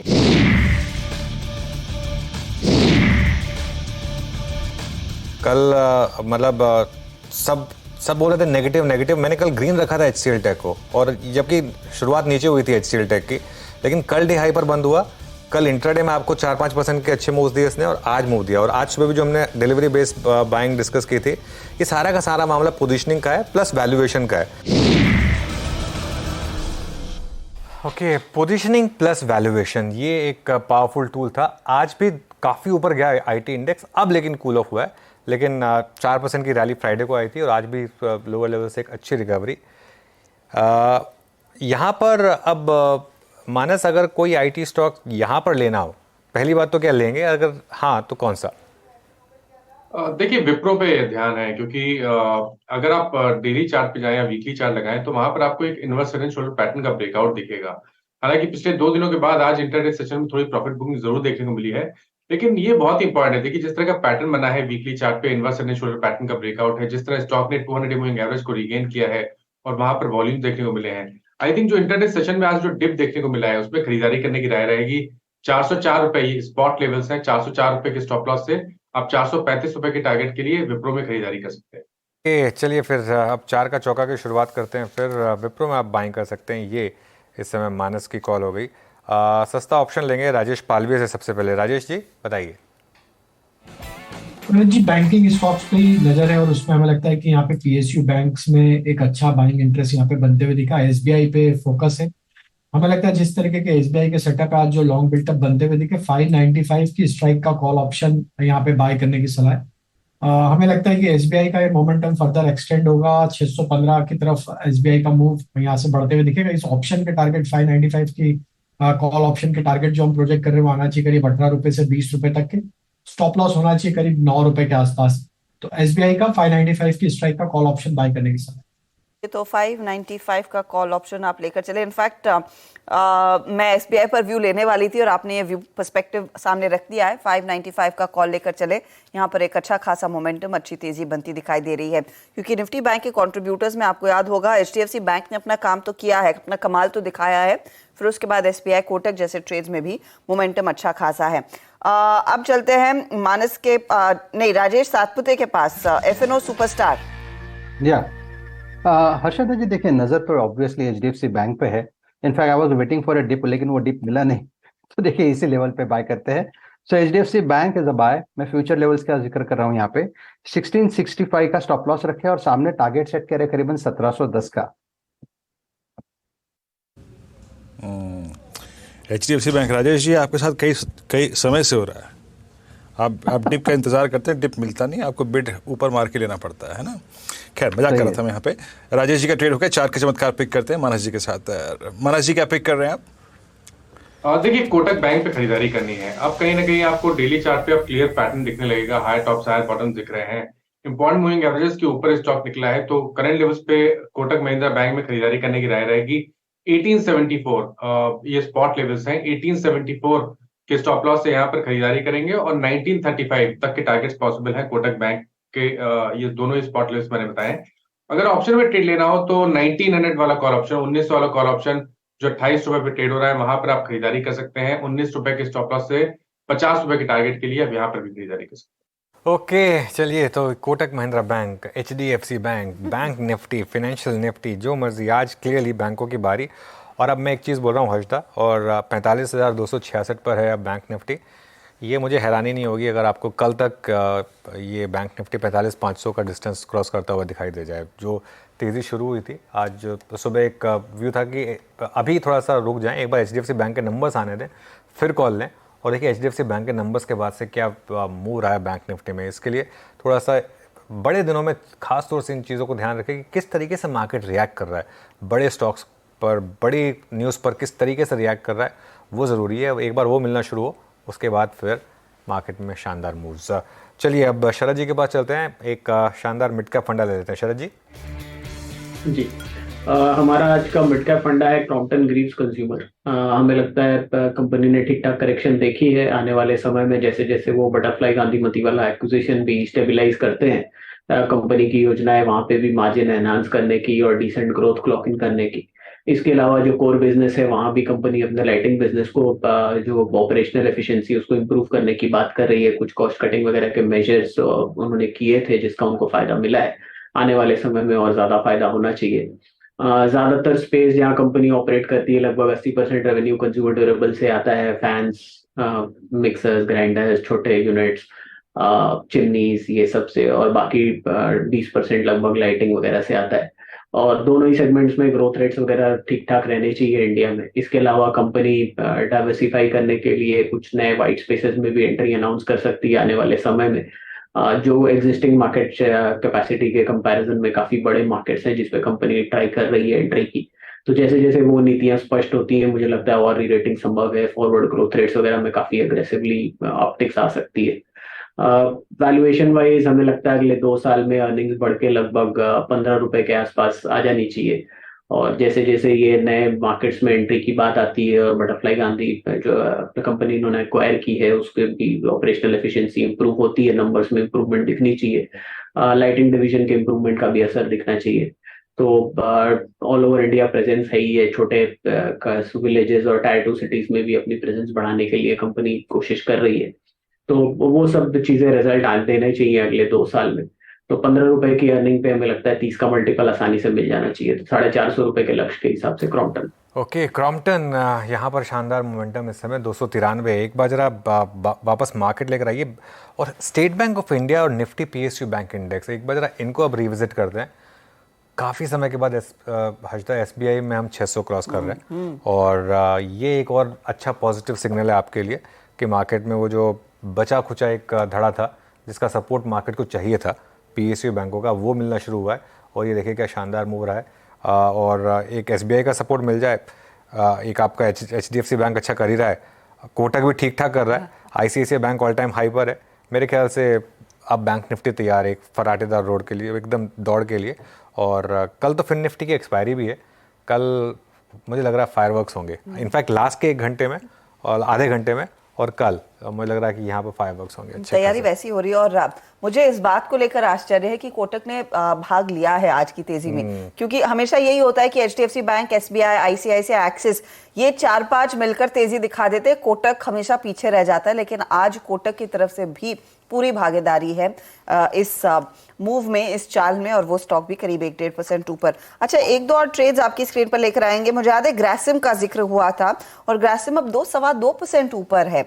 तो जिस तेजी के साथ हमने देखा बैंकों में भी मूव आया है, ग्रासिम जैसे स्टॉक्स में भी आप देखिए कहां पर है, वो करीब 40 रुपए का इजाफा। और ये स्टॉक राजेश सातपुते आप ही ने दिया था। अब बताइए, कुछ टारगेट बढ़ाने का मन कर रहा है, क्योंकि 1800 पर तो आ गया, 1840, 1850 आपके टारगेट्स थे, मैं समझती हूं। लेकिन जिस तेजी से स्टॉक हरकत दिखा रहा है, क्या उस टारगेट को बढ़ाएंगे या फिर पहले से अचीव होने देंगे? आई थिंक पहले इसे अचीव होने दें हम, क्योंकि देखिए स्विंग ट्रेडिंग के हिसाब से तो जिनको प्रॉफिट लेना है वो ले सकते हैं। 20 रुपए का मूव मिल गया है, यहाँ पे 400 का लॉट है, 475 का लॉट है, कम से कम आप कह सकते हैं कि एक 8-10 हजार का मुनाफा मिल गया। लेकिन स्विंग ट्रेडिंग के बावजूद अगर सोचना है तो यस, 1840, 1850 अभी भी ड्यू है। और जिस तरह से पैटर्न पैन आउट है, तो देखिए हर्षदा जी, यहाँ पे स्टॉप लॉस को हम ट्रेल कर देंगे 1780 के स्टॉप लॉस के साथ। 1785 रखे चाहे तो उस स्टॉप लॉस के साथ कंटिन्यू करें, 1840 का टारगेट है। और एक चीज मैं यहाँ पे जोड़ना चाहूंगा, जिन्हें ऑप्शन के द्वारा इसे ट्रेड करना है वो 1800 का कॉल ऑप्शन देखिए 30 रुपए पे मिल रहा है, इसे बाय करे, स्टॉप लॉस रखे 22 का और टारगेट सेट करे करीबन 51 का। तो यहाँ पर एक अच्छी चाल, और 1840 तक का इंतजार करें, फिर आगे की चाल इसकी बढ़ने दे, वरना आपके लिए विकल्प है 1800 की कॉल लेने का जो 30 के आसपास है, और वहां पर भी और मजबूती आती हुई दिखाई देगी। अब देखिए सेंसेक्स निफ्टी सब रिकॉर्ड ऊंचाइयों पर ट्रेड करते हुए, और निफ्टी बैंक ने अपनी चाल तेजी की खेली है, 475 अंकों का इजाफा। यहाँ पर मिड कैप इंडेक्स जो थोड़ा सा शांत हुआ था, अब भी वैसे सुबह की तुलना में शांत ही आपको दिखाई देगा, लेकिन 80-90 अंकों का इजाफा इधर साफ दिख रहा है। अच्छा, छोटे बैंक्स, क्योंकि हम बैंक्स की बात कर रहे थे, RBL बैंक पर तो अमित ने एक व्यू दे दिया। गवा साहब एक बार फेडरल बैंक पर राय देंगे 133 के लेवल्स पर। तो पिछले सत्र में जहां पर इसके नंबर्स के बाद इसकी काफी कुटाई हुई थी, आज स्टॉक में रिकवरी देखने को मिल रही है। बताइए, अब ये 2-2.5% का मूव क्या फिर से अपने तेजी वाले चाल को पकड़ने की कोशिश करेगा या फिर समय लगेगा स्टॉक को? फेडरल बैंक का जो बेसिक चार्ट स्ट्रक्चर है वो तो पॉजिटिव है, no doubt about it. Short term में एक अप मूव मिल सकता है और वो ले जा सकता है 136 के आसपास, ट्रेड कर रहा है 132.50, और स्टॉक भी बहुत ही टाइट है, ट्रेडिंग बेट बनता है। मेरे ख्याल से स्टॉप होगा करीब 131 का बस, और 136, तो रिस्क स्पॉट रेशियो भी फेवर में। वहां पर 135 और 36 के आसपास थोड़ा रेजिस्टेंस है, वहां पर प्रॉफिट बुक करना चाहिए और जरूरी है वहां पर बुक करें। लेकिन अच्छे मूव्स आ रहे हैं, और विरूप देखिए क्या शानदार मोमेंटम इस समय, और बैंकों में अब मोमेंटम पिक कर रहा है, खासतौर से PSU बैंकों में। बिल्कुल अनुज, आज मुझे खुशी है अनुज इस बात की कि आज मैं सुबह सुबह बहुत जल्दी उठ गया। मतलब आप समझिए कि 4:30 और मैं 5:30 यहाँ पहुँच गया था। मैंने कहा नया दफ्तर है, सेटल होना है, आज का दिन भगवान करे अच्छा रहे और वो सारी की सारी उम्मीदें जो है वो पूरी हो गई। मैं आज इसीलिए दफ्तर जल्दी आ गया था। आज सबसे पहले इस बिल्डिंग में अगर कोई मौजूद था हमारे न्यूज़ रूम में तो वो मैं था। खुशी थी मुझे इस बात की और ये अच्छा दिन अब तक जा रहा है, अच्छी बात है। हमें तो खैर 20 साल एक ब्रेक लेते हैं, काम 20 साल से आदत है वीरू सबसे पहले ऑफिस में होने की। नहीं एक्चुअली क्या है ना, मांग लेते, ये बिल्डिंग नई है ना, ये बिल्डिंग नहीं ये बिल्डिंग नई है तो इसको आदत नहीं है सुबह सुबह लोगों को देखने की। तो आज मैं जब आया ना तो पार्किंग लॉट में मेरी पहली गाड़ी थी तो उनको बड़ा अजीब लग रहा था कि सर 5:30। मैंने कहा नहीं यार हमारा ऐसे ही चलता है हिसाब किताब।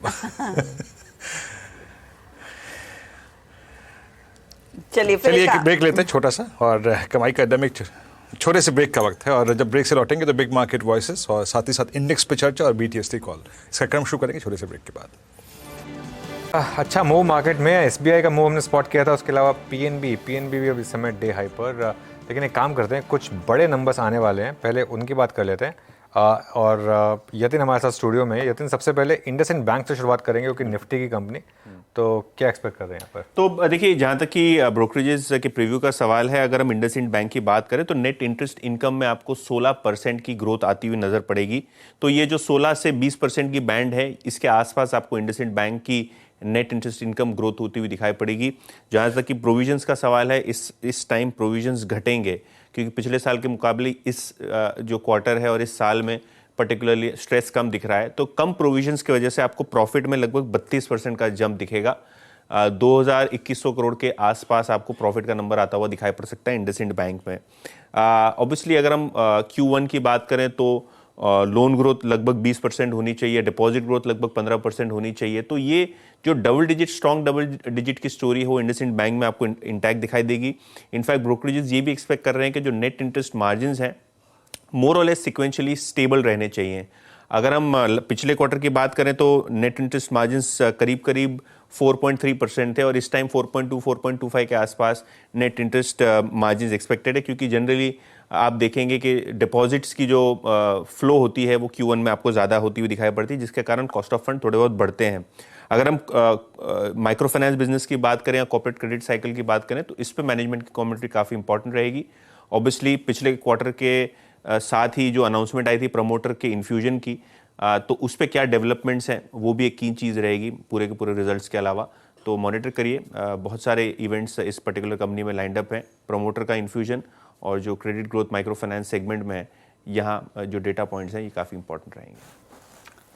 ओके, तो ये बात हुई दरअसल इंडसइंड बैंक की। इसकी पहले चर्चा कर लेते हैं, फिर दूसरी कंपनियों की तरफ जाएंगे। कंसर्निंग बैंकों में ही वो पूरा फ्लेवर देखने को मिला है। गाबा साहब, ये हल्की बढ़त दिखा रहा है, क्या इसमें एक कैचअप मूव देखा जाए आगे? बिल्कुल साइडवेज जो जोन पर है इंडसइंड बैंक, करीब 7-8 दिनों से ट्रेडिंग सेशन से वीकनेस नहीं है। कभी कभी एक झटका लग सकता है, अपमूव मिल सकता है। टॉप होगा 1370 का ट्रेडिंग बैट बनता है, ट्रेड कर रहा है 1378 पर, चला जाए तो 1410 इमीडिएटली जा सकता है। इट्स अ गुड अपमूव, मिल सकता है यस इंडसइंड बैंक। बस ये चार्टिकली एक्सपेक्टेशन है गाबा साहब की, और हमने सुना यतिन से कि नंबर्स कैसे आ सकते हैं। लेकिन साथ ही दो स्टॉक्स, एक तो एक ऐसे सेक्टर से बिलोंग करता है जहां पर सबसे ज्यादा एक्शन देखने को मिला है हाल फिलहाल की गिरावट के बाद, वो है IT। LTTS के भी नतीजे आएंगे, और एक स्टॉक जिसने बहुत तगड़ी खरीदारी दिखाई है पिछले 3 महीनों में, पॉलीकैब, दोनों अपने नतीजे पेश करेंगे कल। यतिन, क्या एक्सपेक्ट कर रहा है मार्केट? तो देखिए, LTTS की सबसे पहले बात करते हैं, क्योंकि अभी तक जो IT कंपनीज ने रिजल्ट्स अनाउंस किए हैं उसमें ERD सेगमेंट में आपको थोड़ा बहुत प्रेशर आता हुआ दिखाई पड़ा है। तो LTTS का सवाल है, जहां तक कि ग्रोथ तो ठीक ठाक रहनी चाहिए। सिक्वेंशियली रेवेन्यू 12.5% की ग्रोथ, एबिट में अगर आप देखें तो मार्जिन में थोड़ा बहुत प्रेशर आता हुआ दिखाई पड़ेगा, और मुनाफा लगभग सिक्वेंशियल बेसिस पे फ्लैट होगा 311 करोड़ के आसपास, 310-311 करोड़ के आसपास। ये CNBC TV18 का पोल है। और CC रेवेन्यू ग्रोथ की अगर हम बात करें तो 11 से 15% की ब्रॉड रेंज आपको इस पर्टिकुलर काउंटर में होती हुई दिखाई पड़ेगी।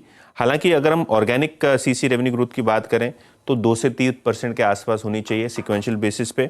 और जहां तक कि FY24 के गाइडेंस का सवाल है, कंपनी ने ये कहा है कि 20% डॉलर रेवेन्यू ग्रोथ और 10% ऑर्गेनिक रेवेन्यू ग्रोथ लगभग हमको आता हुआ नज़र पड़ सकता है। लेकिन जैसे कि मैंने पहले कहा, ERD सेगमेंट जो है यहाँ स्लो डाउन दिख रहा है, और कहीं ना कहीं थोड़े दिनों पहले JP मॉर्गन की भी एक रिपोर्ट आई थी जहां इन्होंने स्पेसिफिकली कहा था कि KPIT, LTTS जैसे काउंटर्स में थोड़ा बहुत कॉशन रखें, क्योंकि ये सेगमेंट आपको स्लो होता हुआ दिखाई पड़ रहा है। हालांकि कोई प्रकार का स्लो डाउन आपको पॉलीकैब के नतीजों में नहीं नजर आएगा। स्टॉक रिकॉर्ड हाइस पे है, और पॉलीकैब की बात करें तो रेवेन्यू में लगभग 14% की ग्रोथ, एबिटा में 26% की ग्रोथ, और प्रॉफिट भी आपको 20% ग्रो होता हुआ दिखाई देगा, 270 करोड़ के आसपास।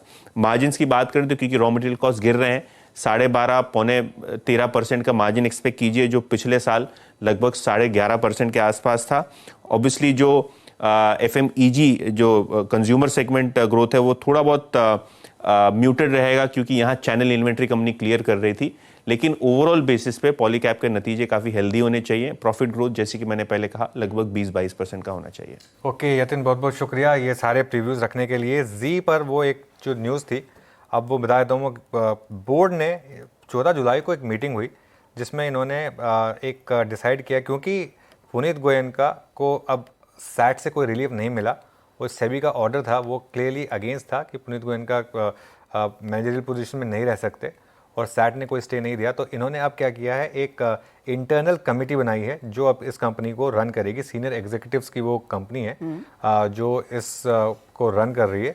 और हजता ये जो हमने उस दिन डिस्कस किया था कि मार्केट का बेस्ट केस सिनारियो क्या है। मार्केट का बेस्ट केस सिनारियो होगा अगर ये MNC कंपनी बन जाए और पुराने मैनेजमेंट का बैगेज ना हो। पुराने मैनेजमेंट मतलब पुनीत गोयनका और सुभाष चंद्रा, बेसिकली इनका बैगेज ना हो।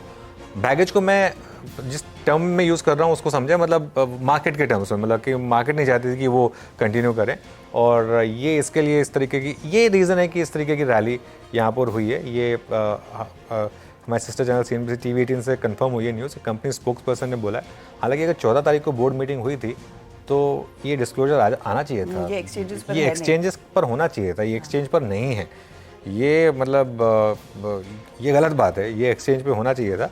अगर ये वाकई में अगर बोर्ड बैठा है और बोर्ड ने इतना बड़ा डिसीजन लिया है तो वो एक्सचेंज पे होना चाहिए था। खैर वो है नहीं, लेकिन ये कंपनी स्पोक्स पर्सन की तरफ से एक कंफर्मेशन है कि एक इंटरिम कमेटी यहाँ पर है। और शरद जी एक बार रिविजिट करते हैं इसको, जी एंटरटेनमेंट। एक्चुअली शरद जी है नहीं हमारे साथ। चलिए एक काम करते हैं, KR चोकसी के मैनेजिंग डायरेक्टर और बिग वॉइस हमारे साथ हमारे आज देवेन चोकसी जुड़ गए हमारे साथ शो में। Deven good afternoon. मार्केट की बात करेंगे, लेकिन इससे पहले एक बार जी पे आपका व्यू हो जाए, क्योंकि जी में काफी बड़ी रैली आई है of late. Anuj good afternoon.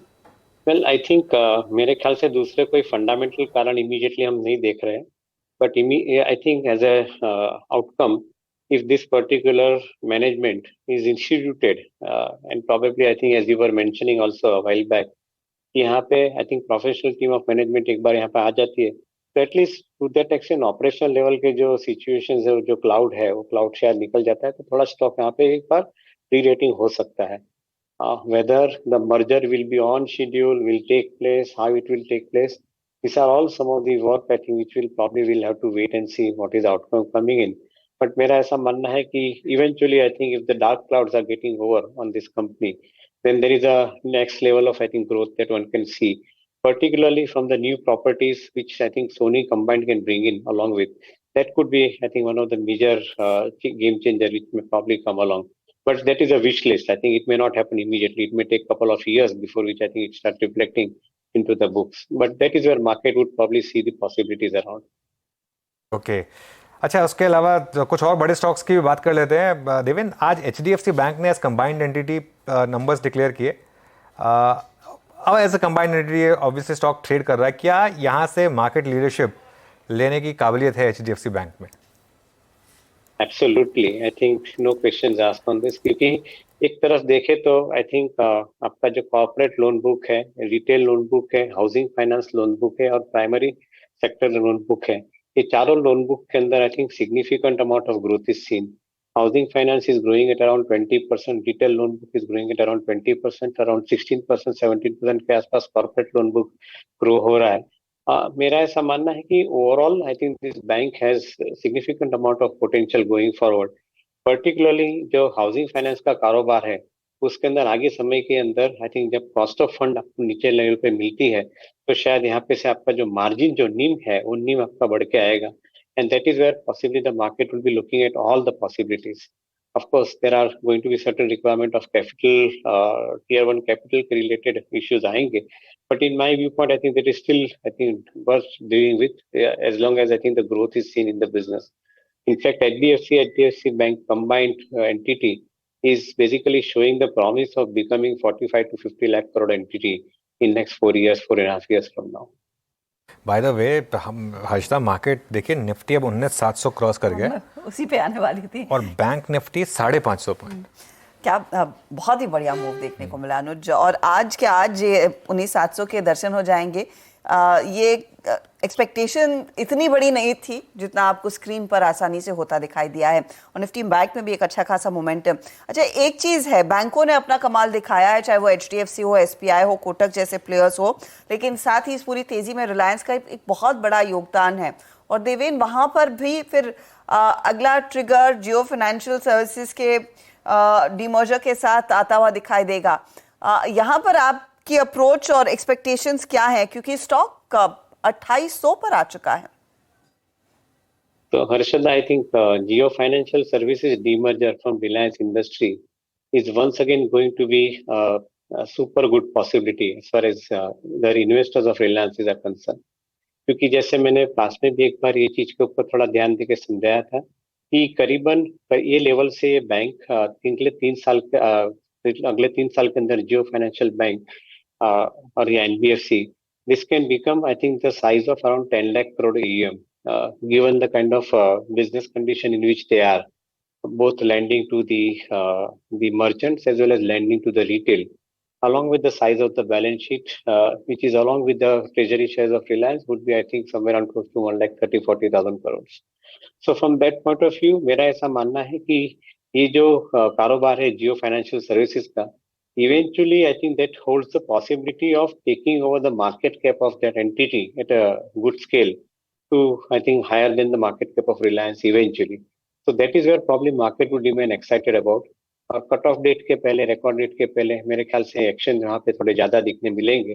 May be in the near future you are seeing the price going up, I think, as a mark of, I think, this record date. But for investor, I think getting the shares of Jio financial services and I think prospects there in next 3 years and after, I think would be, I think, a really big gain that they would probably see in their portfolios.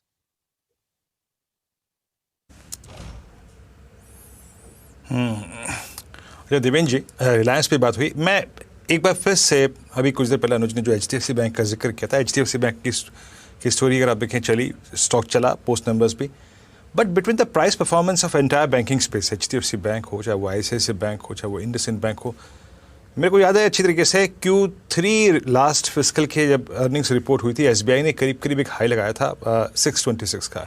एक बहुत बड़ा differential between the price performance of rest of banks और SBI में create हो गया है.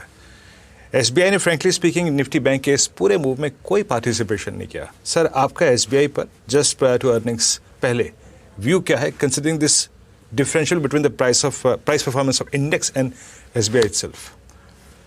कैसे chess करेंगे आप इसको?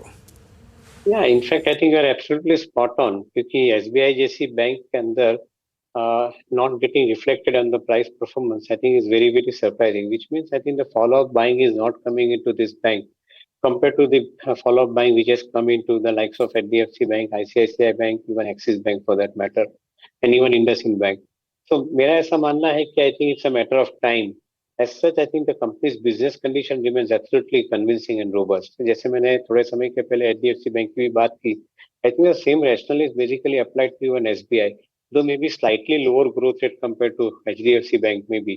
But I think the bank is having a reasonably good amount of growth in the retail credit side, including I think the other portfolios that they have. Plus, each of the subsidiaries of the bank are also performing well. तो मेरा ऐसा मानना है कि I think it's a matter of time that I think follow up buying should come into SBI as well, because overall जो हिसाब से banking क्षेत्र का योगदान इंडिया की इकोनॉमी के ग्रोथ के अंदर रहा है और रहने वाला है, उसके हिसाब से देखें तो larger banks like HDFC bank and larger bank like SBI will be playing a significantly large role in building the AUM book and ultimately contributing to the profits of the profits to the investors in the books. तो मेरा ऐसा मानना है कि it will catch up sooner than any time as far as I think the potential aspect is concerned. Actually कुछ और ही मांग लेता हर्षदा तो ठीक रहता। बैंक निफ्टी 45,500 लग रहा है आज ही लगा देगा। मैं सोचा था कि कल 45,500 आपको दिखाई देगा बैंक निफ्टी पर, लेकिन आज ही ये बैंक निफ्टी उस मोड में है 45,450। और एक बार ज़रा निफ्टी फाइनेंशियल सर्विसेज इंडेक्स पे लेकर आइए। कल इसकी एक्सपायरी 20,300 क्रॉस कर गया, 20,309 निफ्टी फाइनेंशियल सर्विसेज इंडेक्स पर। बहुत ज़बरदस्त मोमेंटम। देवेन, इस समय आप फ्रेश पैसा कहाँ लगा रहे हैं? तो अनुज, ये सबसे बड़ा डिफिकल्ट क्वेश्चन है। नया पैसा लगाने के लिए आई थिंक मार्केट के अंदर कोई कंफर्टेबल थोड़े नीचे के लेवल पे मिलता है तो डेफिनेटली मजा आता है लेने के लिए।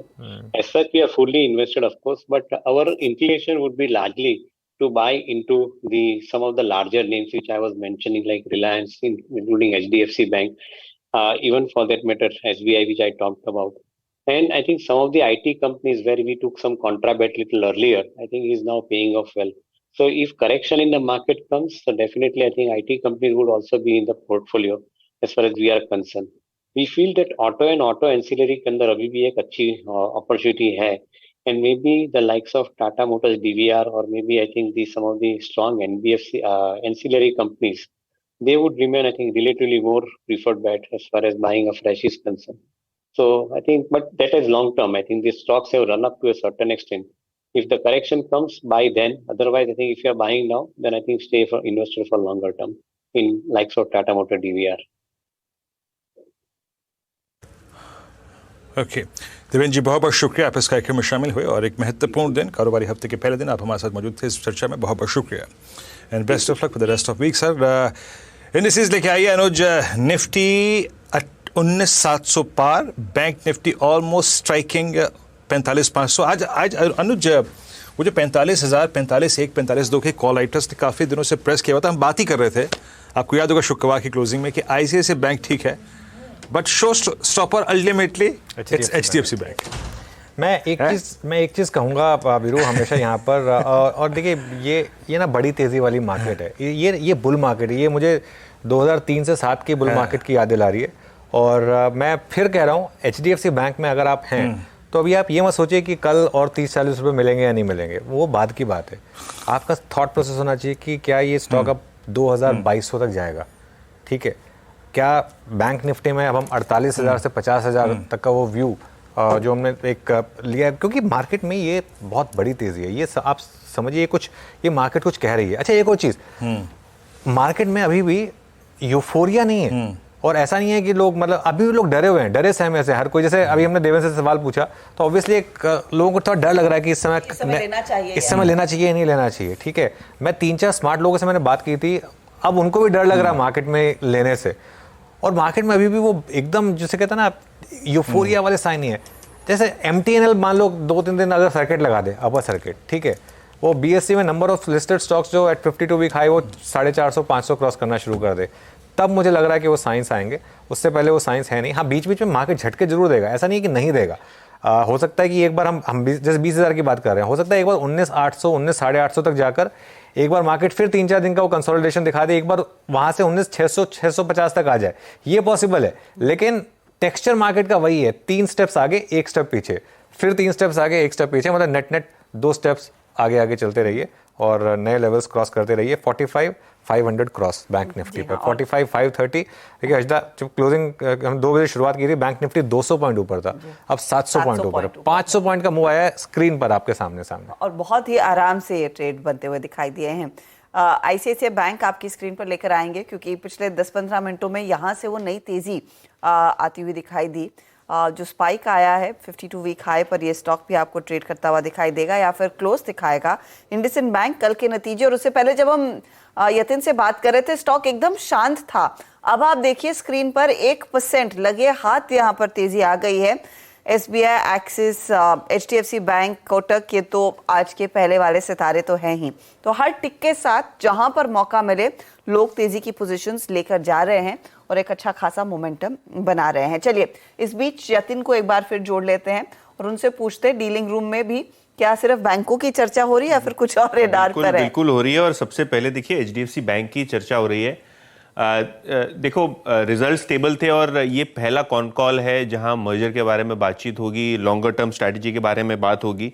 अगर हम बात करें एचडीएफसी बैंक की, तो रिजल्ट स्टेबल थे। एफटीएससी में भी जो अगर आप एफआई हेडरूम देखें तो उसकी भी एलिजिबिलिटी हो गई है। तो अगस्त से लेकर सितंबर, ये अगले 2 महीने में बड़े ट्रिगर्स हैं पैसिव फंड फ्लोज के लिए।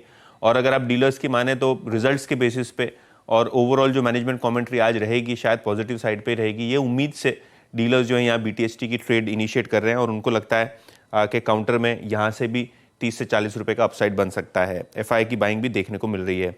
इसके अलावा इंडस टावर्स, ये भी एक स्टॉक है जहां डीलर्स को लगता है 175 से 180 तक के टारगेट्स देखने को मिल सकते हैं। Obviously news reports point out भी कर रही हैं कि वोडाफोन आइडिया बहुत जल्द फंड रेजिंग के बारे में चर्चा करेंगे। तो कहीं ना कहीं उस सेंटिमेंट के पीछे इंडस टावर में आज खरीदारी देखने को मिल रही है और फ्रेश पोजीशंस आपको एचएनआई डेस्क पे भी देखने को मिल रही है। जितिन, बहुत बहुत शुक्रिया। तो इंडस टावर और एचडीएफसी बैंक, 2 स्टॉक्स जहां पर डीलर्स बीटीएसटी की सलाह दे रहे हैं और इंडस पे तो इवन पोजिशनल तेजी की भी सलाह है। बीटीएसटी एसटीबीटी कॉल से ना शुरू करते हैं। गाबा सर, बताइए क्या बाय करेंगे?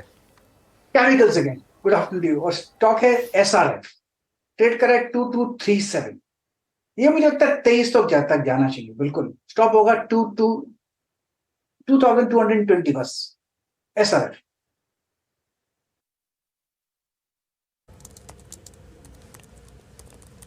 ओके, एसआरएफ आप पिक करेंगे 2238 पे आप ये ट्रेड। और आपकी स्क्रीन पे याद रखिएगा, सुबह सुबह केमिकल में बात भी हुई थी, अनुज ने ये स्पॉट किया था। इट्स नाउ 2238, यानी आप समझ लीजिएगा कि कहाँ झर्झर की होगी हमने। 2190, 2200 के आसपास। नाउ इट्स 2238 है। वाकई अच्छा स्पेस है। आप क्या पिक करेंगे मानस ट्रेड कल के लिए, मॉर्निंग के लिए, मंडे ट्यूसडे मॉर्निंग? तो देखिए, बैंकिंग पे ध्यान है और इंडसइंड बैंक के फ्यूचर में खरीदारी करेंगे। इंडसइंड बैंक ने एक प्राइस ब्रेकआउट चार्ट पे ऑलरेडी दे दिया है, तो फ्यूचर में खरीदारी करेंगे इंडसइंड बैंक के। 1380 के स्टॉप लॉस से आप खरीदारी कर सकते हैं 1450 के टारगेट के लिए। 1450 के टारगेट के लिए। और स्टॉक में कल नतीजे आएंगे, उस पर नजरें तो बनेंगी। अमित, आपका ट्रेड? जी हर्षिता मैम, मेरी भी नजर बैंकिंग सेक्टर में है। आईसीआईसीआई बैंक में कैरी करना चाहूंगा। कैश में इसका प्राइस 972 का है, टारगेट्स रहेंगे 992 के और स्टॉप लॉस रहेगा 962 का। 92 से 1000 की तरफ जाता हुआ आईसीआईसीआई बैंक, अब ये भी एक बाय साइड का ही ट्रेड है। राजेश पालविया, आप क्या पिक कर रहे हैं? पीएसयू बैंक में कैनरा बैंक पे नजर है और हमें लगता है कि ये स्टॉक भी अब एक अच्छे ब्रेकआउट के लिए यहाँ पे हमें लगता है कल के सेशन में मोमेंटम कंटिन्यू करते हुए दिखेगा। तो कैनरा बैंक पे हम यहाँ पे बीटीएसटी करेंगे और अपसाइड के टारगेट 344 346 तक के एक्सपेक्ट कर रहे हैं। स्टॉप लॉस रखेंगे करीब 331 के आसपास। राजेश सातपुते की कॉल रहेगी। राजेश जी, आपकी ट्रेड क्या होगी बीटीएसटी? अनुज जी, देखिए ऑलमोस्ट मुझे लगता है सब बैंकिंग स्टॉक्स हो गए, तो यहाँ पे मैं कुछ ज्यादा नहीं कहूंगा। मैं ये कहूंगा मैं एचडीएफसी बैंक के ही पोजीशन कंटिन्यू करूंगा या ग्रासिम की कंटिन्यू करूंगा, क्योंकि यहाँ पे ज्यादा कन्विक्शन आ रहा है। तो एचडीएफसी बैंक देखिए 1720 का टारगेट लेके काम करे। स्टॉप लॉस जो रहेगा नया स्टॉप लॉस, क्योंकि वहां से मुंह आया है, तो एचडीएफसी बैंक का स्टॉप लॉस रहेगा 1665, टारगेट 1720। देखिए बैंकों में ही मोमेंटम है अब इस समय 45,540 इस समय बैंक निफ्टी में। और अब इशू क्या है, अब करना क्या है ट्रेडर्स को? हर्षदा, मैं एक चीज़ कहूँगा कि अब यूएस फ्यूचर्स देख के ना कोई मतलब नहीं है इस समय। यूएस फ्यूचर्स क्योंकि आपको कुछ भी इंडिकेट करें, हमारी मार्केट अपनी एक अलग चाल चल रही है, लेकिन कैरी अगर आप कर रहे हैं तो एक चीज़ का ध्यान रखें कि अब आपका ट्रेलिंग स्टॉप लॉस जो है बढ़ जाएगा। सिम ऑलरेडी 19,400 कर दिया था, अब कल से वो 19,500 हो जाएगा। लेकिन असली बड़ी तेज़ी अब मुझे लग रहा है बैंक निफ्टी में आएगी। पिछले 3-4 दिन से लगातार हमारा व्यू निफ्टी पर था और निफ्टी आईटी पर था कि निफ्टी आईटी लीड करेगा। अब वो मूव बैंक निफ्टी में शुरू हुआ है और अगली तेज़ी जो है ये यहीं से आएगी। बैंक निफ्टी स्पॉन्सर करेगा इसको। और अब आप अपना ट्रेडिंग स्टॉप लॉस 45,000 के करीब ले जाएँ। बैंक निफ्टी को अगर आप कैरी करना चाहते हैं, जो बैंक निफ्टी को नहीं कैरी करना चाहते, 2 दिन मतलब अगर इसी वीक की एक्सपायरी में आपको अप्रोच करना है, तो मेरे ख्याल से फिन निफ्टी बेटर रहेगा, क्योंकि फिन निफ्टी में कल की एक्सपायरी है और उसमें आप चाहें तो एक बीटीएसटी की तरह उसको अप्रोच कर सकते हैं, निफ्टी फाइनेंशियल सर्विसेज को 20,350 या 20,400 की कॉल अगर एक और गैप अप के लिए आप इसको अप्रोच करना चाहते हैं तो। लेकिन शॉर्ट बिल्कुल नहीं रहें इस मार्केट में, क्योंकि अगर आप शॉर्ट करेंगे तो बिल्कुल मतलब किस लेवल की तेजी है। मुझे याद नहीं लास्ट टाइम इस तरीके से वन वे रैली कब आई थी, मतलब बहुत टाइम हो गया जो हमने इस तरीके की वन वे रैली देखी हो। एक ही महीने में मार्केट इस तरीके से भाग रहा है और ये रुकने वाला नहीं है। मुझे लगता नहीं 20,000 पे भी रुकेगा निफ्टी यहाँ पर इस समय। तो 20,000 का तो इंतजार, और 20,000 का इंतजार अब इतना दूर नहीं लगता, क्योंकि ऐसा लग रहा है कि अभी अभी 19 पर आए थे, 19,700 हो गया, 300 पॉइंट और एक नए हिस्टोरिक लेवल पर हम बैठे होंगे। अच्छा, एक तो ट्रेड्स जिसकी चर्चा यतिन ने भी की थी, इंडस टावर जो डीलर्स के बीच काफी चर्चा में है और अच्छा मूव इसने देखा है। अमित, 171 तो आज के आज मिल गया है, क्या आप भी अपनी पोजीशन कैरी करने के पक्ष में है? जी अर्शिता मैम, इनफैक्ट ये पिछले 10 दिनों की रेंज का ब्रेकआउट हुआ है और अपने 200 एक्सपोनेंशियल मूविंग एवरेज को भी क्रॉस कर रहा है। वॉल्यूम अपटिक भी आज के सत्र में काफी अच्छा है, तो पोजीशन कैरी की जा सकती है। स्टॉप लॉस रखे 167 का और 175 से 180 के टारगेट्स इसमें पॉसिबल है 1 से 2 दिनों में। ओके, इंडस टावर्स, पीटीएससी ट्रेड्स और पूरी आपने इंडाइसिस पे चर्चा, स्टॉक स्पीकिंग देखी। अब एक काम करते हैं, जरा मार्केट ब्रेक देखते हैं, मतलब कल के प्रोस्पेक्टिव से। जैसे कि अनुज कह रहे थे कि डाउ जोन्स फ्यूचर्स हम नहीं देखेंगे, हमारी चलने की थीम, पैसे आने का क्रम वो कुछ डिफरेंट है। सुबह जब मैं पहली बार वॉल पे गया था तो ये आंकड़ा था मात्र मेरे ख्याल से 21 का। नाउ इट्स 45 लॉन्ग आपकी स्क्रीन पर जो आएगा, सबसे शुरुआती आंकड़ा। Vodafone Idea, Indus Towers, Alkem, United Spirits, आज सीएनबीसी आवास का पहला ट्रेड। एसबीआई लॉन्ग विटनेस कर रहा है और जैसे कि मैं कुछ देर पहले देवेंद्र से डिस्कस कर रहा था कि मैं इस डिफरेंशियल पर नज़र रख रहा हूँ और वो डिफरेंशियल पूरा होता हुआ कोटक चला, एचडीएफसी बैंक चला, एक्सिस चला, अभी तक नहीं चला है तो वो है एसबीआई। नज़र रखिएगा स्टॉक पे, 3% ऊपर लॉन्ग बिल्डअप। आरबीएल में शॉर्ट कवरिंग थी, सुपर एग्रेसिव मूव यहाँ पे आया। जी एंटरटेनमेंट, नालको, फेडरल बैंक है। आज देखिए फेडरल बैंक में शॉर्ट कवरिंग आनी ही थी क्योंकि रिजल्ट्स के बाद इसमें एक सब्सटेंशियल 40% का शॉर्ट बिल्डअप हुआ था, वो कवर होता हुआ 3 दिन से इसमें अगर आप देखें वो कवरिंग है। बाकी बंधन bank post earnings, Oracle financial से स्मॉल फाइनेंस बैंक, मैरिको और गेल यहाँ पे शॉर्ट बिल्डअप हुआ। लॉन्ग अनवाइंडिंग कहाँ पे थी, इट वॉज गोदरेज प्रॉपर्टीज। शुरुआती अगर आप देखें टिक्स जब आए थे तब भी यही हाल था और अभी भी गोदरेज प्रॉपर्टीज। एक्साइड में कुछ लॉन्ग अनवाइंडिंग है। ओएनजीसी में आज विंडफॉल टैक्स एक बार फिर से वापसी उसकी जब हुई तो 1.5% का रिट्रेसमेंट। वेदांता और आईसीआईसीआई प्रू। अच्छा, अगर मैं अक्रॉस द मार्केट देखिए, ये एक समरी थी शॉर्ट बिल्डअप, लॉन्ग और लॉन्ग अनवाइंडिंग की। लेकिन मैं अक्रॉस द सेक्टर अगर सबसे बड़े ओआई बिल्डअप को देखूं तो आज का सेशन जीत के कोई अगर 2 स्पेस ले गए हैं तो पहला है सीमेंट, 5.8% बिल्डअप, यानी कल के प्रोस्पेक्टिव से हमें इस स्पेस पे नजर रखनी है, जिसमें 25% ग्रासिम, इंडिया सीमेंट्स 8.2, उसके बाद अल्ट्राटेक सीमेंट 3% और एसीसी लगभग 1% है। बैंकिंग में क्या हुआ, बैंकिंग के अगर आप बिल्डअप को देखें तो यहाँ पर आज बाजी हालांकि एचडीएफसी बैंक ने मारी, लेकिन एचडीएफसी बैंक में डेरिवेटिव्स में बहुत स्ट्रॉन्ग बिल्डअप नहीं, याद रखिएगा। एचडीएफसी बैंक आपकी स्क्रीन पे 1.25% और उसके बाद बंधन बैंक में शॉर्टिंग 14% की और एसबीआई 6.8% का बिल्डअप और एक ग्रुप और निफ्टी आईटी इस स्पेस में याद रखिएगा। इन्फोसिस में बाद में थोड़ा सा पेन आया, बट विप्रो, टेक महिंद्रा और साथ ही साथ आपका एचसेल टेक्नोलॉजीज ये करीब 1.5% और 3.25% और 7% के ओआई बिल्डअप के साथ गए। और एक बार आप ऑयल एंड गैस स्पेस लेके आइए, जब आप यहाँ पे रिलायंस को देखेंगे तो यस, रिलायंस एक बार फिर से अपने करियर के हाईएस्ट क्लस्टर पे आता हुआ और 2800 के बेहद नज़दीक रिलायंस मेरे ख्याल से कल सबके रडार पे रहेगा। हर्षदा जी हाँ, आरआईएल तो रेडार पर रहेगा, लेकिन साथ ही कल जब हम मार्केट खोलेंगे तो एलटीआई माइंड्री कैसे रिएक्ट करेगा उस पर भी ध्यान देंगे, क्योंकि नंबर्स आएंगे बाजार बंद होने के बाद। और स्टॉक जो करीब 5300 पर पहुंचा था आज सुबह में, 5296 का था इसका हाई, 5138 के आसपास जाकर टिक रहा है। आखिरी 2 मिनटों में पोजीशन अगर सुबह में थी, क्या लोगों ने काट ली है? मानस, आपने कैसे पढ़ा है इस मूव को? नतीजों से पहले शांत हुआ है जी, तो बिल्कुल प्रॉफिट बुकिंग देखने को मिली है पिछले करीब 3 दिनों के मूव के बाद, बट फिर भी 20 डे मूविंग एवरेज के ऊपर ट्रेड कर रहा है, इसलिए लॉन्ग पोजीशन में बने रही है। 5025 ये बहुत ही अहम सपोर्ट है, तो जब तक उसके ऊपर ट्रेड करता रहेगा यहाँ पर बने रहेंगे। ओके, चलिए फिर आप एक काम करते हैं, 2.5 मिनट बचे मार्केट क्लोजिंग में। हर्षदा के पास चलते हैं बिग वॉल पर और मार्केट क्लोजिंग समझ लेते हैं आज के। और चौतरफा तेजी, हरियाली वाला दिन है, साफ तौर से आप देखिएगा। सिर्फ एक लाल निशान आपको अगर स्क्रीन पर दिख रहा है वो डिक्लाइनिंग स्टॉक्स की संख्या है, वरना पूरी की पूरी स्क्रीन एकदम हरी है।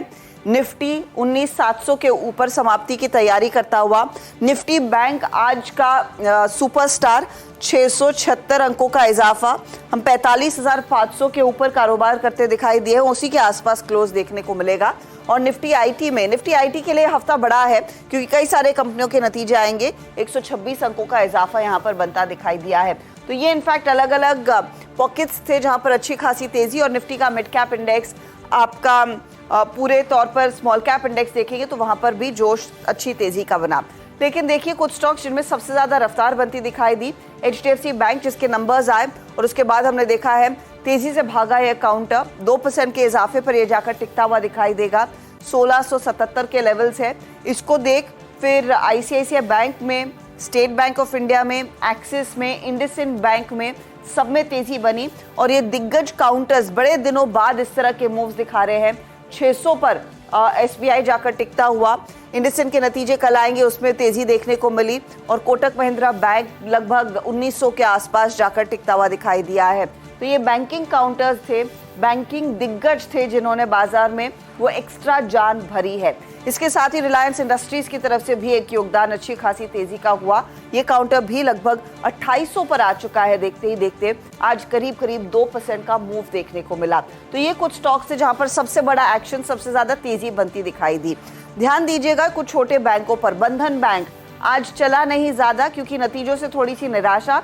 हालांकि मैनेजमेंट से जब हमारी बातचीत हुई उन्होंने कहा मार्जिन स्टेबल रहेंगे और FY24 के लिए जो गाइडेंस है उसको मीट करेंगे साल के अंत तक। 2.5% नीचे वो स्टॉक रहा।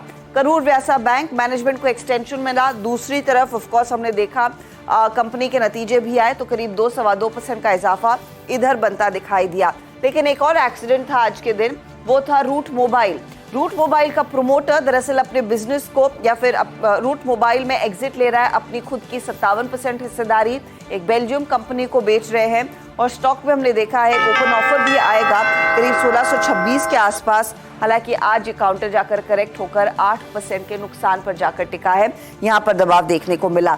आपके लिए हीट मैप पेश करते हैं जहां पर आपको साफ दिखाई देगा आज की जो क्लोजिंग 19,700 के ऊपर आई है, किन किन स्टॉक्स का योगदान था। तो हम बात कर रहे थे बैंकों की और बैंकों का ही बोलबाला है। SBI 3% ऊपर, HDFC बैंक करीब 2% ऊपर, कोटक में 1.5% का इजाफा, 1.25% की तेजी ICICI में और इंडसइंड, एक्सिस जैसे काउंटर्स में भी अच्छी खरीदारी रही। टेक्नोलॉजी में खूब इंटरेस्ट रहा आज। विप्रो 425 के ऊपर क्लोज होता हुआ, टेक महिंद्रा में 1.25% की तेजी, LTI माइंट्री लगभग 1% ऊपर जाकर टिका। इन्फी में तेजी थी लेकिन बाजार बंद होते होते वहां पर कुछ प्रॉफिट बुकिंग आई तो फ्लैटिश क्लोज आता हुआ यहां पर दिखाई दिया है। इसके अलावा TCS जैसे काउंटर्स में भी कुछ हल्की सी मुनाफा वसूली ऊपरी लेवल से देखने को मिली। ONGC, Hero, Titan, Tata Motors, Bharti, ये कुछ काउंटर्स थे जो थोड़े से बैकफुट पर थे क्योंकि आज बैंक्स, टेक्नोलॉजी ने लीडरशिप ली, वो ज्यादा फोरफ्रंट पर आते हुए दिखाई दिए हैं। और ग्रासिम जैसे काउंटर्स, डॉक्टर रेड्डीज, अल्ट्राटेक जैसे काउंटर्स का भी अच्छा खासा योगदान आज के दिन। कुल मिलाकर हफ्ते की बेहद मजबूत शुरुआत देखने को मिली है और आज 45,500 पर निफ्टी बैंक जाकर टिका है, 19,700 के ऊपर निफ्टी 50। चलिए फटाफट से आपके लिए लेकर आएंगे आशीष और नीरज के बीच के मुकाबले का हाल, किस तरह के ट्रेड्स इन्होंने स्पॉट किए, कहां पर सबसे ज्यादा रिटर्न्स बने। तो आशीष ने CCL प्रोडक्ट, एवेन्यू सुपरमार्ट और बंधन बैंक मंदी की तरफ रखा था, इरकॉन तेजी की तरफ और वहीं पर सबसे ज्यादा गेंस बनते दिखाई दिए हैं। नीरज ने 2 मंदी के ट्रेड्स रखे, एंजल वन और JSW एनर्जी, स्टॉक्स में उतार दबाव देखने को मिला। फिर ऑफ कोर्स इनका तेजी वाला ये एक और ट्रेड और साइंस जैसे ट्रेड्स जहां पर हमने देखा कुछ एक्शन बढ़ता हुआ।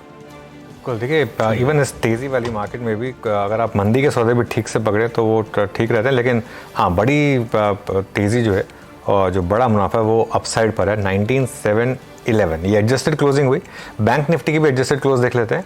निफ्टी में करीब 10 पॉइंट नीचे थी। बैंक निफ्टी में एडजस्टेड क्लोज जो है वो 45,500 से नीचे है। प्रोविजनल क्लोज 45,500 के ऊपर था, लेकिन ये क्लोज बैंक निफ्टी का रिकॉर्ड हाई क्लोज है और इसका मतलब बैंक निफ्टी तैयार है अब एक फ्रेश मूव के लिए। आज जो मूव ओपन हुआ है मुझे लग रहा है 46,000 शायद इसी एक्सपायरी में हो जाए, मतलब परसों तक आप 46,000 देखेंगे तो मुझे हैरानी होगी नहीं, बिल्कुल भी रत्ती भर हैरानी नहीं होगी अगर आप 46,000 इसी वीकली साइकिल में देख लें। तो वीरो कल फिर वापस जुड़ेंगे और कल 5:30 बजे नहीं तो 6 बजे जा सकते हैं आप ऑफिस। हाँ नहीं, मतलब आपके कहने का मतलब 46,000, इसे कहते हैं ना कि सोमवार को खूब चला, मंगल को भी हो भला। तो मंगल को भला हो, इसी उम्मीद के साथ मैं, हर्षदा, नीरज जी, आशीष और अनुज सुबह 6:57 पे और फिर 8 बजे मुनाफे की तैयारी लेकर जुड़ेंगे। तब तक के लिए नमस्कार।